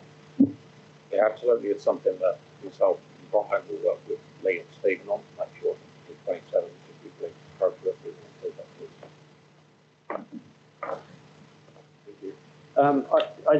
Just reminding ourselves too on page 72 that matter that you brought to our attention about the LTP and the uncertainty over the Whakakapi expected funding. Apparently, we might have an update on that next week. Yeah, so it should be announced next week, but we're conscious of, fingers crossed. Thank you, Councillor Swiggs. I'm going to ask a really interesting question here. Thank you again for your work. And I'm going to ask an interesting question based around the comment that the Prime Minister made about us going through our budgets line by line as councillors and to stop any, what do you call it, nice to haves and streamline everything. From an auditor point of view, how on earth would councillors do that? Is it even possible? And I respect that you may not want to answer this question, but this is a very real issue that we as councillors are facing at the moment. We are getting demanded to look at our budget line by line. We as councillors don't necessarily see line by line budgets because I think that man at the end of the table very particularly line by line budgets. But yeah, how do we navigate through this stage? Because this has impact probably for audit at the end of the process.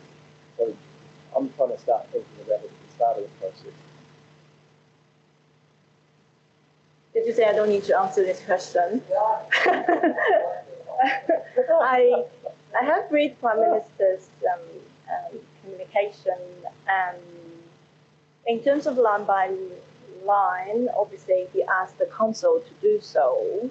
My personal opinion, this is not speaking of Audit New Zealand or Office of General, I guess the delegation down to the staff and management is a sensible approach, I would say, and maybe Brian can help me a bit.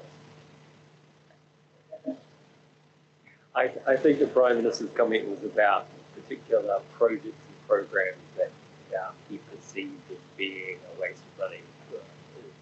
FEMA, I think, was the one that he was specifically talking about. And I think councillors do get sight of those individual programs as well. But it's people interpret it as looking at here's the personnel line and here's the depreciation line. But it's actually about reducing the number of programs and getting value for money programs only. And we haven't been there so far. That's real.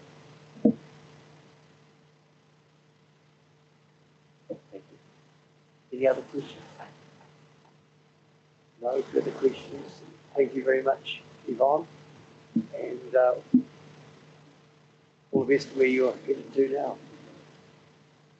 All the best to everyone as well.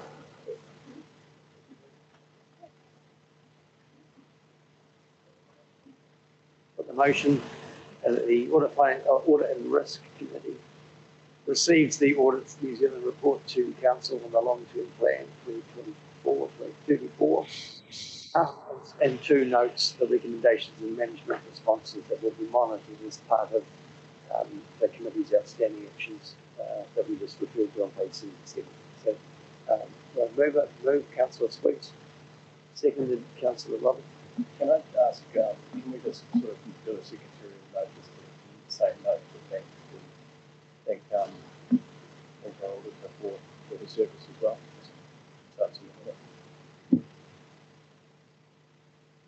Thank you. Yes, we'll do that. And all those in favour, please say aye. Aye. Thank you. Thanks. Aye. Thank you. Okay, we'll quickly move to item 8.8, the audit, New Zealand interim audit for 23-24. And invite Brian and Chantal to present that to us. Thanks. Welcome, Chantal. Thank you very much. Hopefully my question is not as tough as Yvonne's question.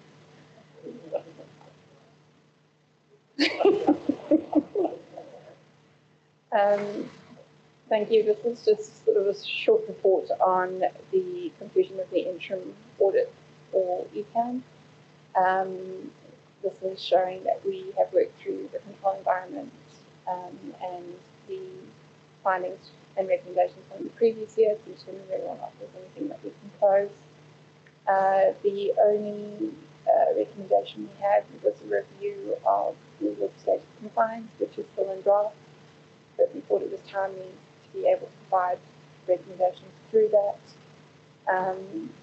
And so what you'll see is the recommendation on page 89 of your pack and the closed recommendation on page 93 of your pack are related to each other. The remaining open matters will be reviewed through the final audit. Happy to take any questions on that. Thanks, Chantal. Any questions? Councillor Chapel. Yeah, just one about the improvements to internal controls for the GIS system. And I'm just wondering, is that to do with the way the GIS system is actually used in the output of the data from the system, or is it about securing the data that's held within the system and gets used? Is it like an IT security? Yeah, that's with regard to the recommendation from 2022. Yvonne, do you have any insights that would come from your year?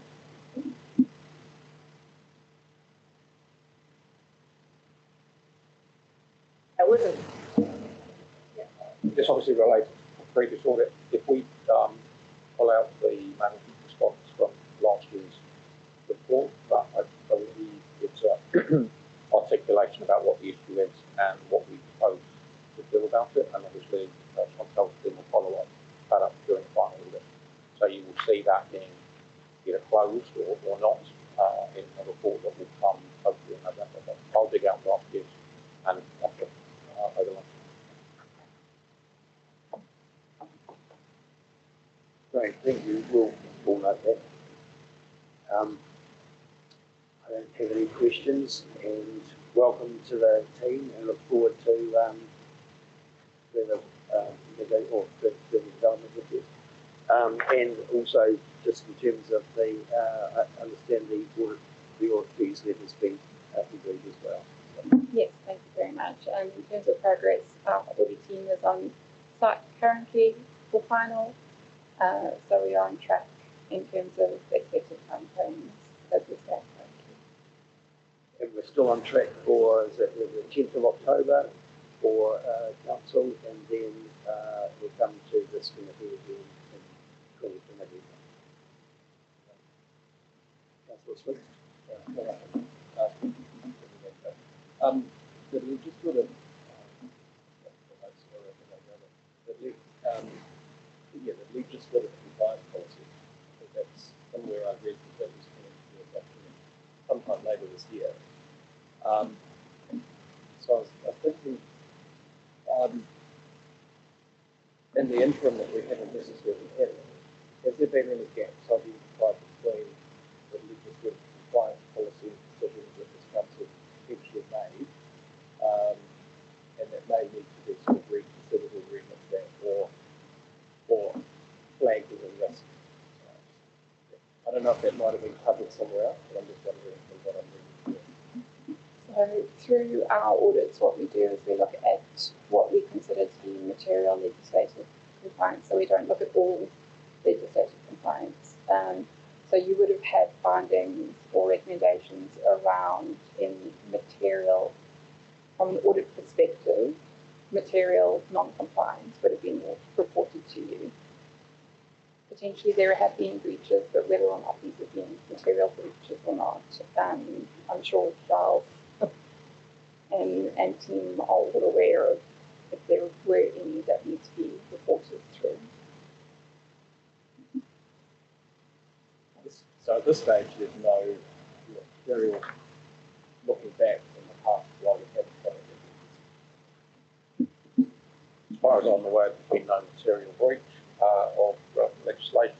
If the General Counsel wants to, I'm seeing a nod at the back of the room. Great. Thank you very much, Chantel, and I'll put the motion, so you may leave the table.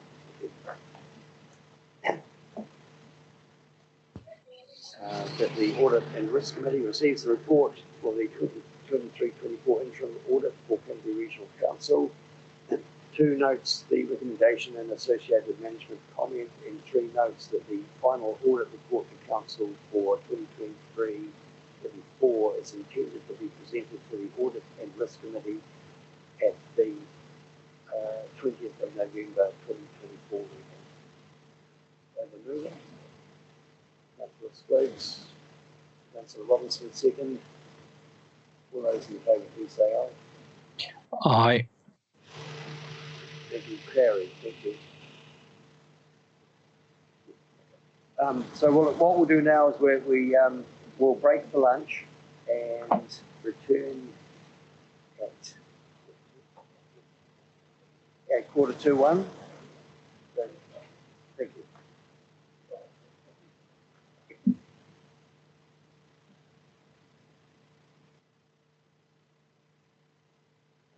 Welcome back, everybody. We are in the main meeting at the moment, but what we'll do is just a change of order of business. We'll move to item 9.2.2, which is the legal update, and then we'll carry on, which is in PX, and we'll carry on with the remainder of the PX items, then come back to the main meeting after that. Does anybody want to change? We will have to. Okay, so I'll move that Philip Moore be permitted to remain at this meeting after the public has been excluded because he has knowledge relevant to matters under consideration. And that at 1250 resolution to exclude the public set out on pages 220, 221 is deemed to be adopted. I have a mover for that. Oh, I moved that. Second for that. Second. Councillor Robinson, all those in favour say aye. Thank you. Okay, we're now back into the main meeting, and Councillor Ward, I see you on the screen, and Graham is on your screen as well, and Councillor Mackay, you're there too. Okay, so we're now going to move to item 8.9, the accounting information to support the annual report, and invite Brian Elliott to the table. Thanks, Brian. Okay, this paper is one we do annually, just prior to the production of the annual report. It basically just takes people through how we've calculated some of the final balance sheet provisions and revaluations for the end of the year. What you'll see is that at the regional delivery committee, a quarterly report was presented with some financial results in it, and the difference between those results and the ones you'll see in the final annual report are largely accounted for by these adjustments and how they've been described. So we'll just go to questions. Any questions?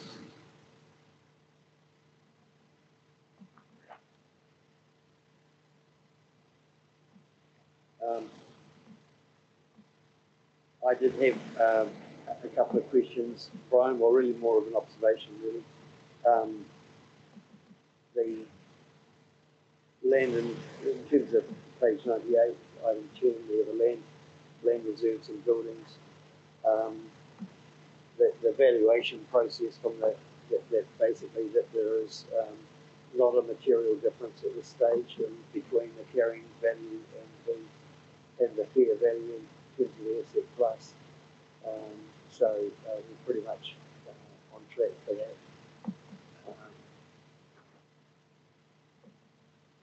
The other matter is that the valuation, the forestry valuation information is in the attached report, and you've provided a summary of that.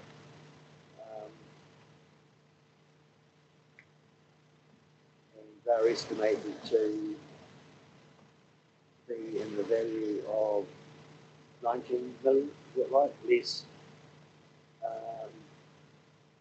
sell cost, it's about 18.9 million.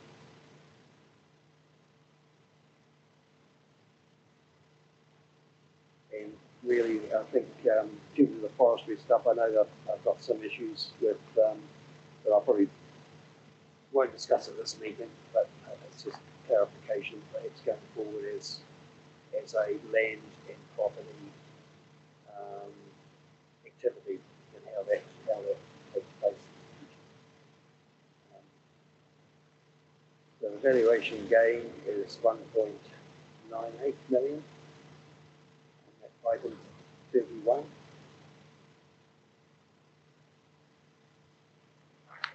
And Graham McGlynn, you got a question? Thanks, through you, Chair. I guess it's a comment. I still don't necessarily agree, as expressed in prior years, with the forestry, but I note it's totally immaterial given the size of the balance sheet. So I just record that I probably would want some stage to have some further discussions, but it's not a material matter that will impact the accounts and therefore, in my view, doesn't need to take time of the committee. And I'll leave that for my return. Thanks, Graham. And I note today I saw something about the ETS issue that seems to be under review by the government. So presumably it's something that we will pick up in the next round at a later date. So this is obviously the valuation of the ETS units as at 30th of June. There is work going on through strategy which will link the ETS units into our land strategy and climate change, etc. As I said, this is the valuation as at a particular date. This paper is to support those as they will be presented in the annual accounts. In terms of that, the 30th date, if there are changes in the system, is there a process for giving a reporting back on estimated, like an estimated revaluation if something changes, like the ETS? That, if it's significant, is that what you report? Due to the size of the balance sheet, as Graham said, most of it's so immaterial that it wouldn't be worth commenting on until we get round to the next year's cycle. Councillor Smith? Yeah, I think the trigger is 125 million, I believe, would be the trigger for the revaluation. But that was the question I wanted to ask: is there a way in? I don't know. Sorry, I'm trying to catch up on understanding all this. But is there somewhere where we've got a table where we've got the dates of all of the valuations, the current valuations, or the actual, obviously, we assess the valuations, but last re-evaluation dates? Sorry, that took a long time to get there. There is some of that information in this paper when the last valuation was. Also, valuation dates included in the LGP and the annual plan.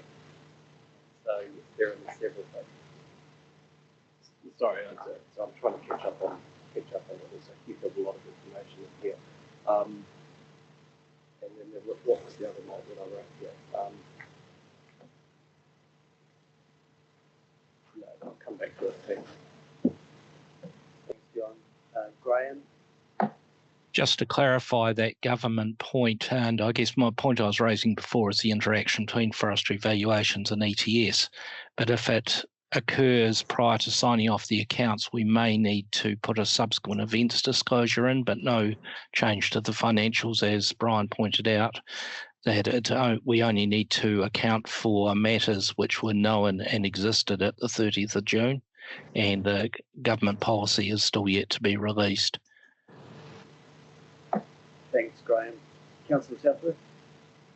Yeah, just on the healthier homes, I want to ask a question that's tangential to information when it becomes available, but that's always felt like a real kick in the teeth, and insofar as, we were running good schemes that were providing a gap and need, and but I'm hearing that there might be some changes made that might make something like that an opportunity again.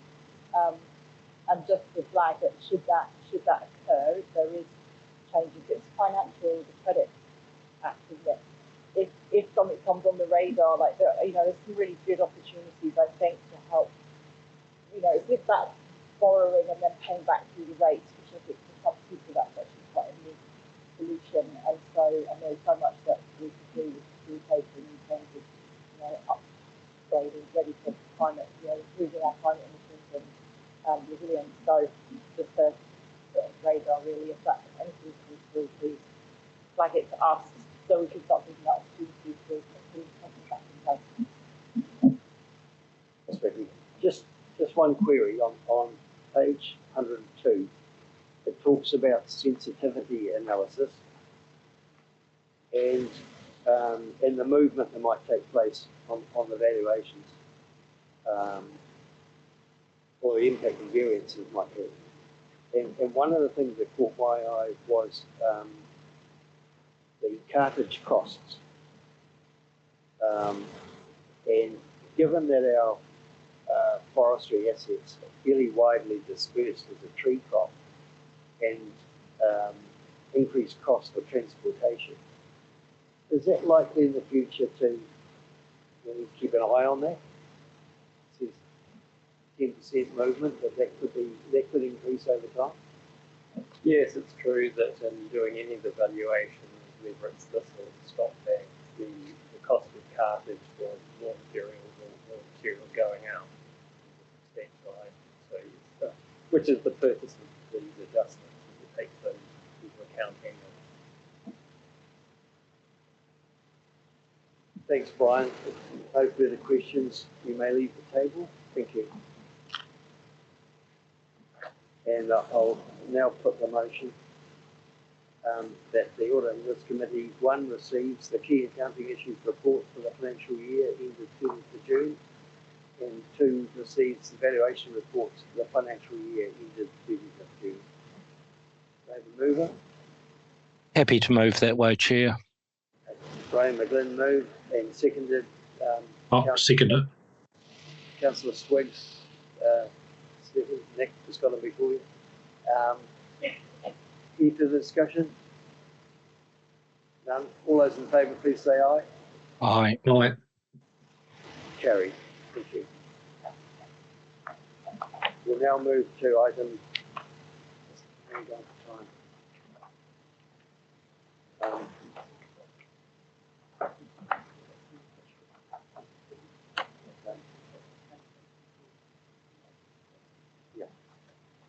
Okay, we'll go to item 8.10, the risk update. And Tanya, if you could come to the table, but what we might do is just take these as read and go straight to any questions.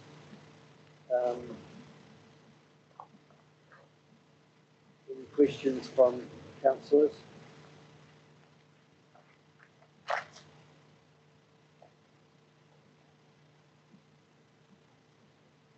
Councillor Swick. Yeah, I'm just going to keep going on the theme that I've been kind of badgering on about, and it might be around staff wellbeing. I think there's an emerging, you mentioned something I was trying to find where it was an emerging risk. Yeah, that's one of my questions. So,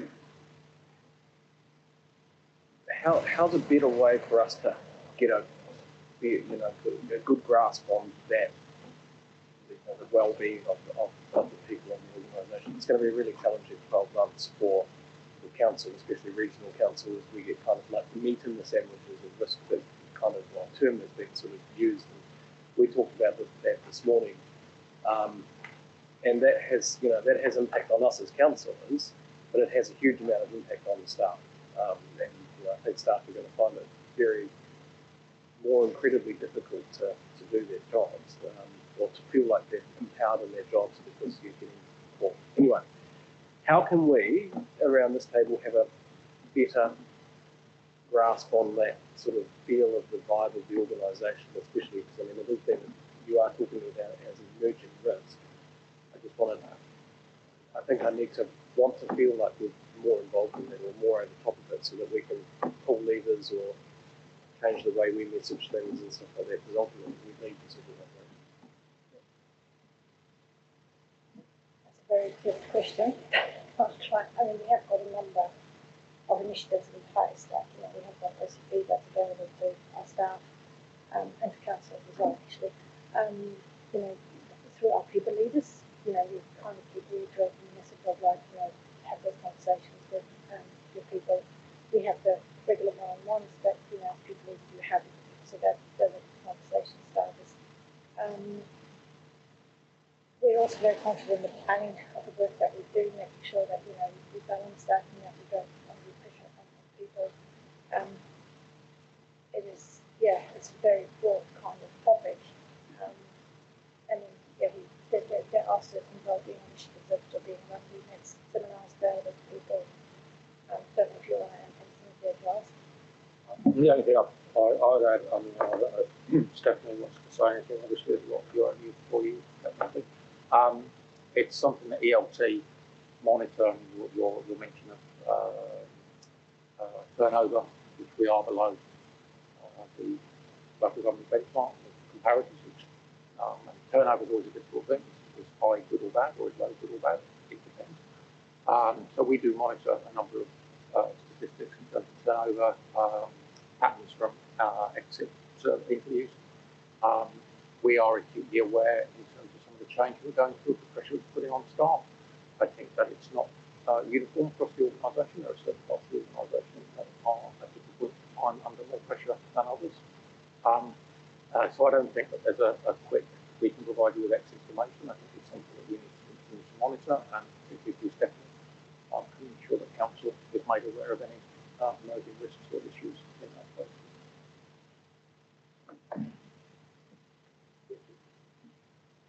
I think there's a few things.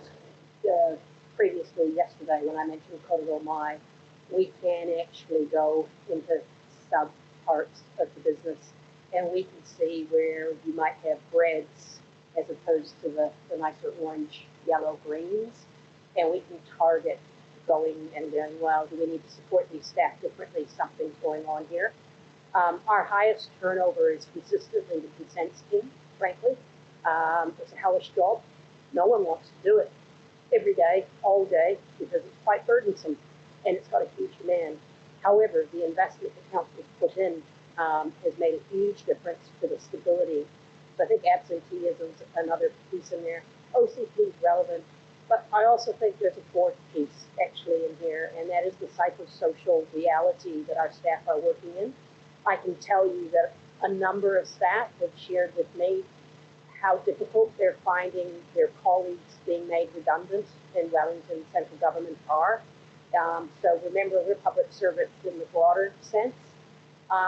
There's also perhaps a psychosocial impact of having worked on things for 3 to 5 years and then seeing those uplifted and removed.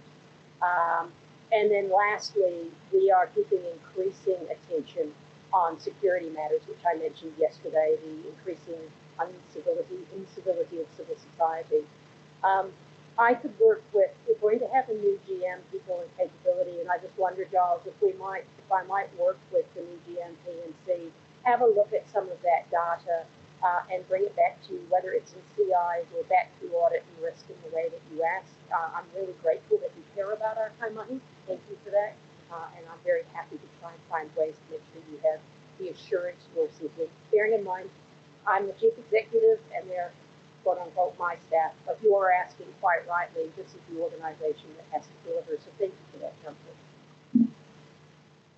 Stephanie, one thing, and through the chair, sorry, my thinking through asking these questions is actually the levers that we can pull in the budgets, and you absolutely rightly identified the consenting thing. So So that's where I'm sort of sitting from the upland view when we're coming into the annual plan.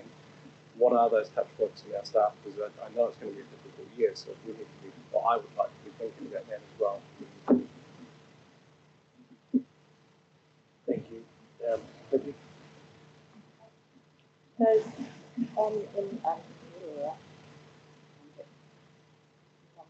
under paragraph 7, about 4 areas that we further improve maturity, and then they've been pulled through to the 4 areas identified to improve maturity in recommendation 2. But I note that the one of the 4 actually doesn't seem to fall through, which is the procurement and contract management part. And I'm just wondering why, and if that's got some other timeline, or where does that get picked up? If I'm understanding. I'm talking about the 4 areas that we identified in the risk and management, 4 areas that we identified in security. No. And in paragraph 7, there's then 4 areas that would further improve maturity to be considered as part of risk and assurance planning activity. So that's on page 198.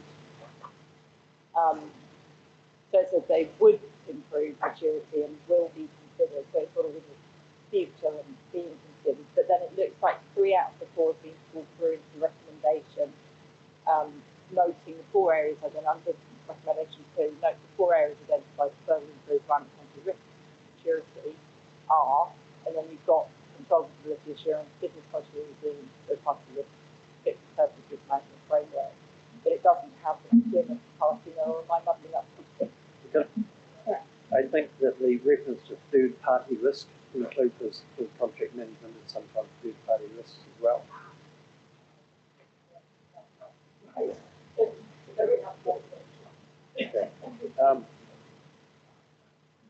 No further questions, because I think we should move on time frame. Thank you, Tanya. I mean, I think the key thing for me is the top of page 197, that these diagrams that we're now producing, and the way that you're looking at things through the all of government enterprise risk maturity assessment framework, and that we have adopted this model as a benchmark to help identify areas for improvement. So that's quite key. Okay, so I'll put those, the motion's been identified there on the screen. I won't read them all out. Do I have a mover for those? Moved by... Happy to. Moved by Councillor Ward, seconded by... Happy to do.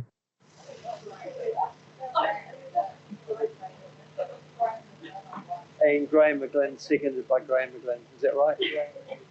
Go on, Graham. Correct. You moved it, seconded by Councillor Southworth, well, I can see.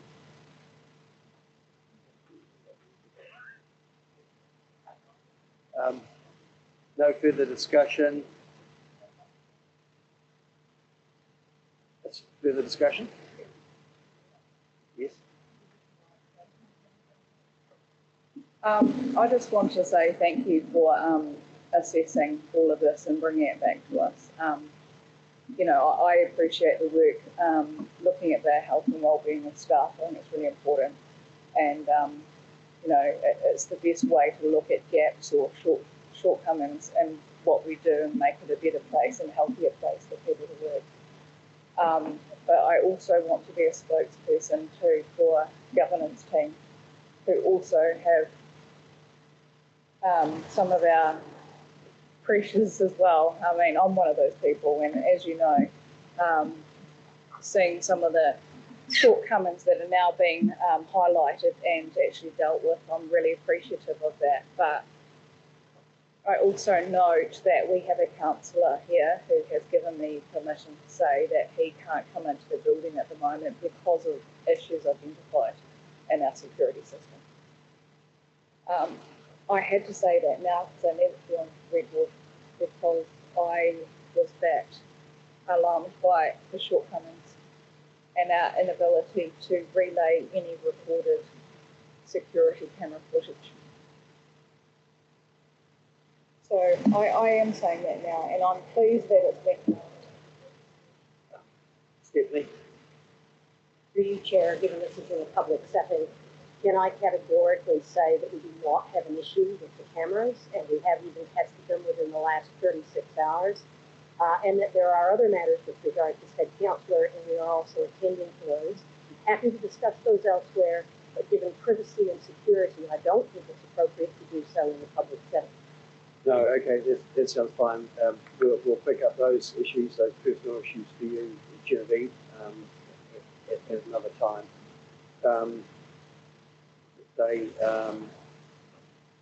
Yeah, so it's moved, and all those in favour, please say aye.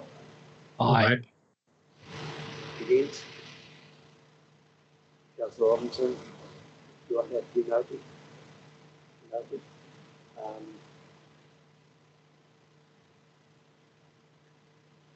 Carried. We're over time, but we're going to carry on and push through. But we're going to get 2 items to go, and we know that there's another meeting at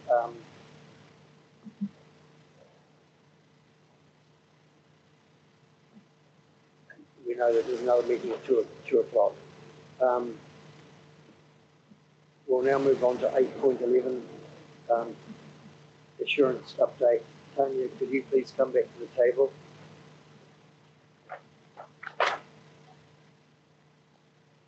And we'll take this paper as read as well, and we'll go straight to any questions. Do councillors have any questions on it?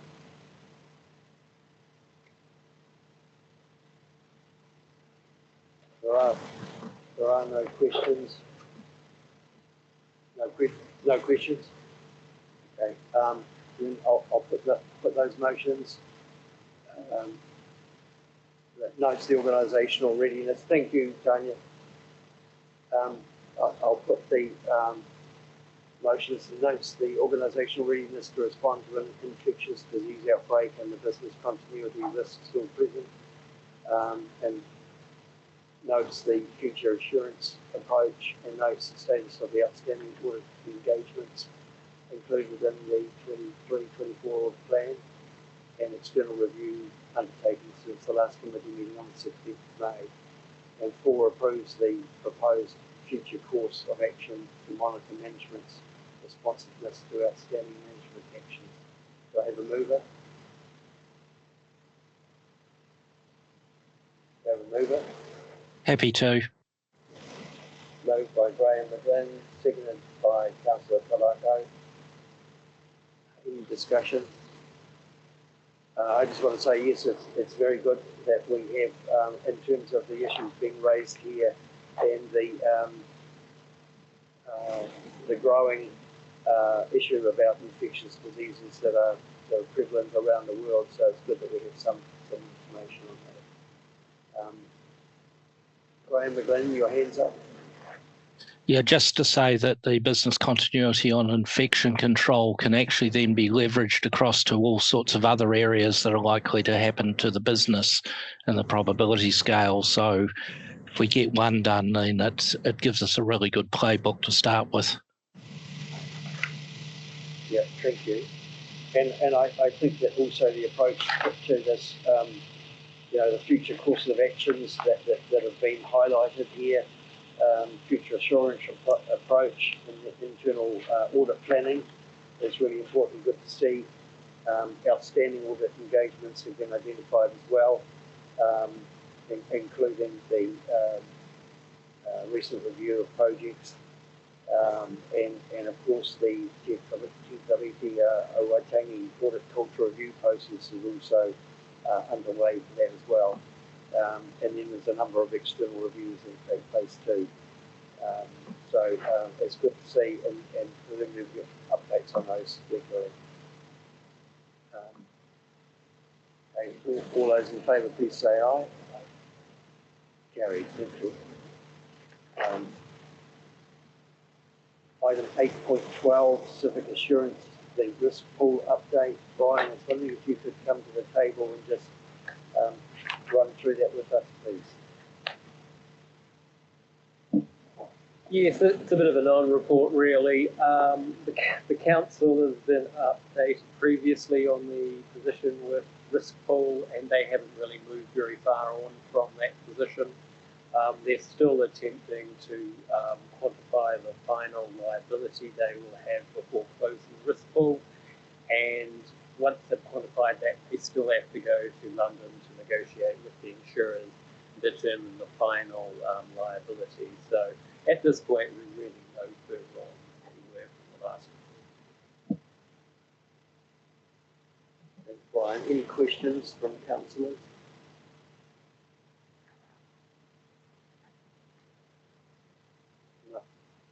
No questions. I'll put the motion. Thanks, Brian. That notes the update of the statements of Riskpool, council's mature mutual insurance pool and its proposed winding up. Do I have a mover? I'll move. Do I have a seconder? I'll do that, Grant. Okay, Councillor Ward, thank you. Just any further discussion? Just to let councillors know if they're not familiar with what this issue is about, if they want to have a look at page 92 of the LTP under the financial strategy section, investments, and that describes what that is all about in a little bit more detail as well. All those in favour, please say aye. Aye. Aye. Go to item 8.13, the report from the chair.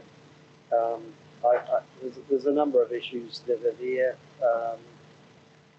and probably the one that I would just point out is the divesting of surplus property in Amarama. There's some funds being raised from the sale of property, and that fund will be set aside for to go into a set aside in a reserve fund. Is that right, Giles? Reserve for use on reserve. It has to be used specifically for on reserves, so it will be set aside in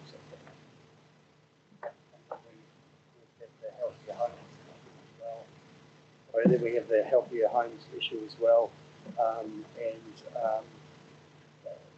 there's been quite a sum repaid out, and there's a few outstanding issues to be resolved with borrowers for about $60,000. So we're working through those, and I think they have about 5 years. Yes, if you could explain that. So we've spent 12 months actively chasing borrowers to repay the amounts as indicated. We've reached the end of that 12 months. We've now informed the Commerce Commission that that process has been completed, but in compliance with the legislation, we need to hold that money for 5 years. And at the end of that period, if there was any remaining money unclaimed, then we take whatever action I believe required. I think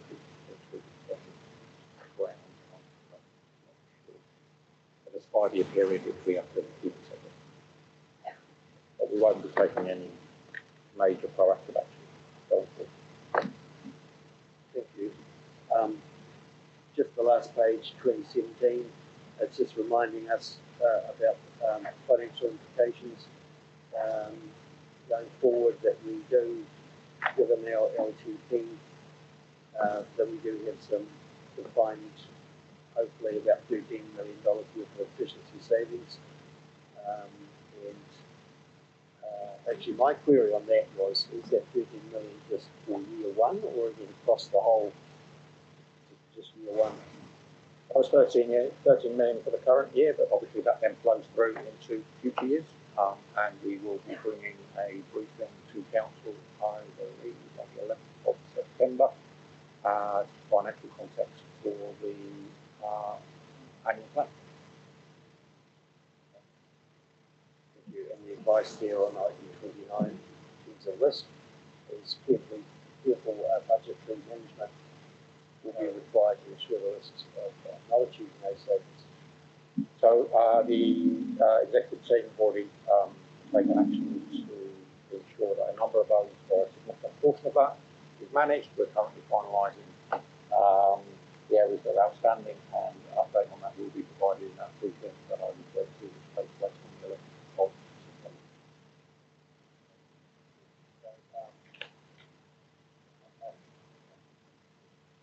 If I move sorry, Councillor Swiggs. Just two questions. First one was on that $30 million. Are we not? Is there any risk around operational deliverability that you're finding from those savings that you're looking at generating? Not currently, but as I said, we still have some further work to do, and if there are any operational implications, we would be drawing those to council's attention when we report back on the plan to achieve those savings over the full financial year. And then the second one that I was going to ask is that, given today that we've just sort of like had an open paper in the public around the insurance, there's been a lot of media around the dropping of insurance and the risk around that with regional loss, regional councils and doing it. Are we able to put a statement out and that's sort of on our website or something just to say that we've got this insurance that's come out, that this is where we're at? Because I know that there's been noise in media around councils not being able to get coverage. There's an opportunity to sort of say, yeah, we're sorting, we've got it done. Well, so we regularly obviously report our insurance status to this committee. We have all of the insurances in place that we believe we require at this point in time. Clearly there was the surprise towards the end of the last financial year that prompted us to bring Aon in today. We continue to keep the situation under review. I think it also links with the Treasury update where the credit rating nationally was referred to, and we also maintain our Fitch credit rating currently, which is one of the main indicators of our worthiness. So that also plays into the insurance arena. But we're comfortable with the levels of insurance that we've got currently, but as we've indicated, it will get increasingly harder or increasingly more expensive to ensure we have that. What I was saying is that can we put a statement on our website just to the effect, because this is a public paper, so people will be picking it up and like saying that we now have insurance for this stuff, because there were stories or comments in the media in the last 6 months to the effect that there might not be covered for council. If not, then it's public paper, I can do it online, but I'll put back. Thanks so much. I'll put the motion that the Audit and Risk Committee receives the report from the Deputy Chair of the Audit and Risk Committee. The mover for that. Councillor Swiggs. I'll second that. All those in favour, please say aye. Aye. Aye. Thanks very much for attending the meeting. Thanks, Graham, for coming online. We'll now end the meeting. So now declare the meeting closed at 1:56. Invite Councillor Swiggs to close with a Karakia. Unuhia, unuhia. Unuhia ki te urutapu nui o tāne. E wātea ke mama, te nāka te tinaha. E wairoa I te ara takata. Koiara e rongo. A kāria ake ki ronga, e a tina, tina. Umie, huie, tae ki e.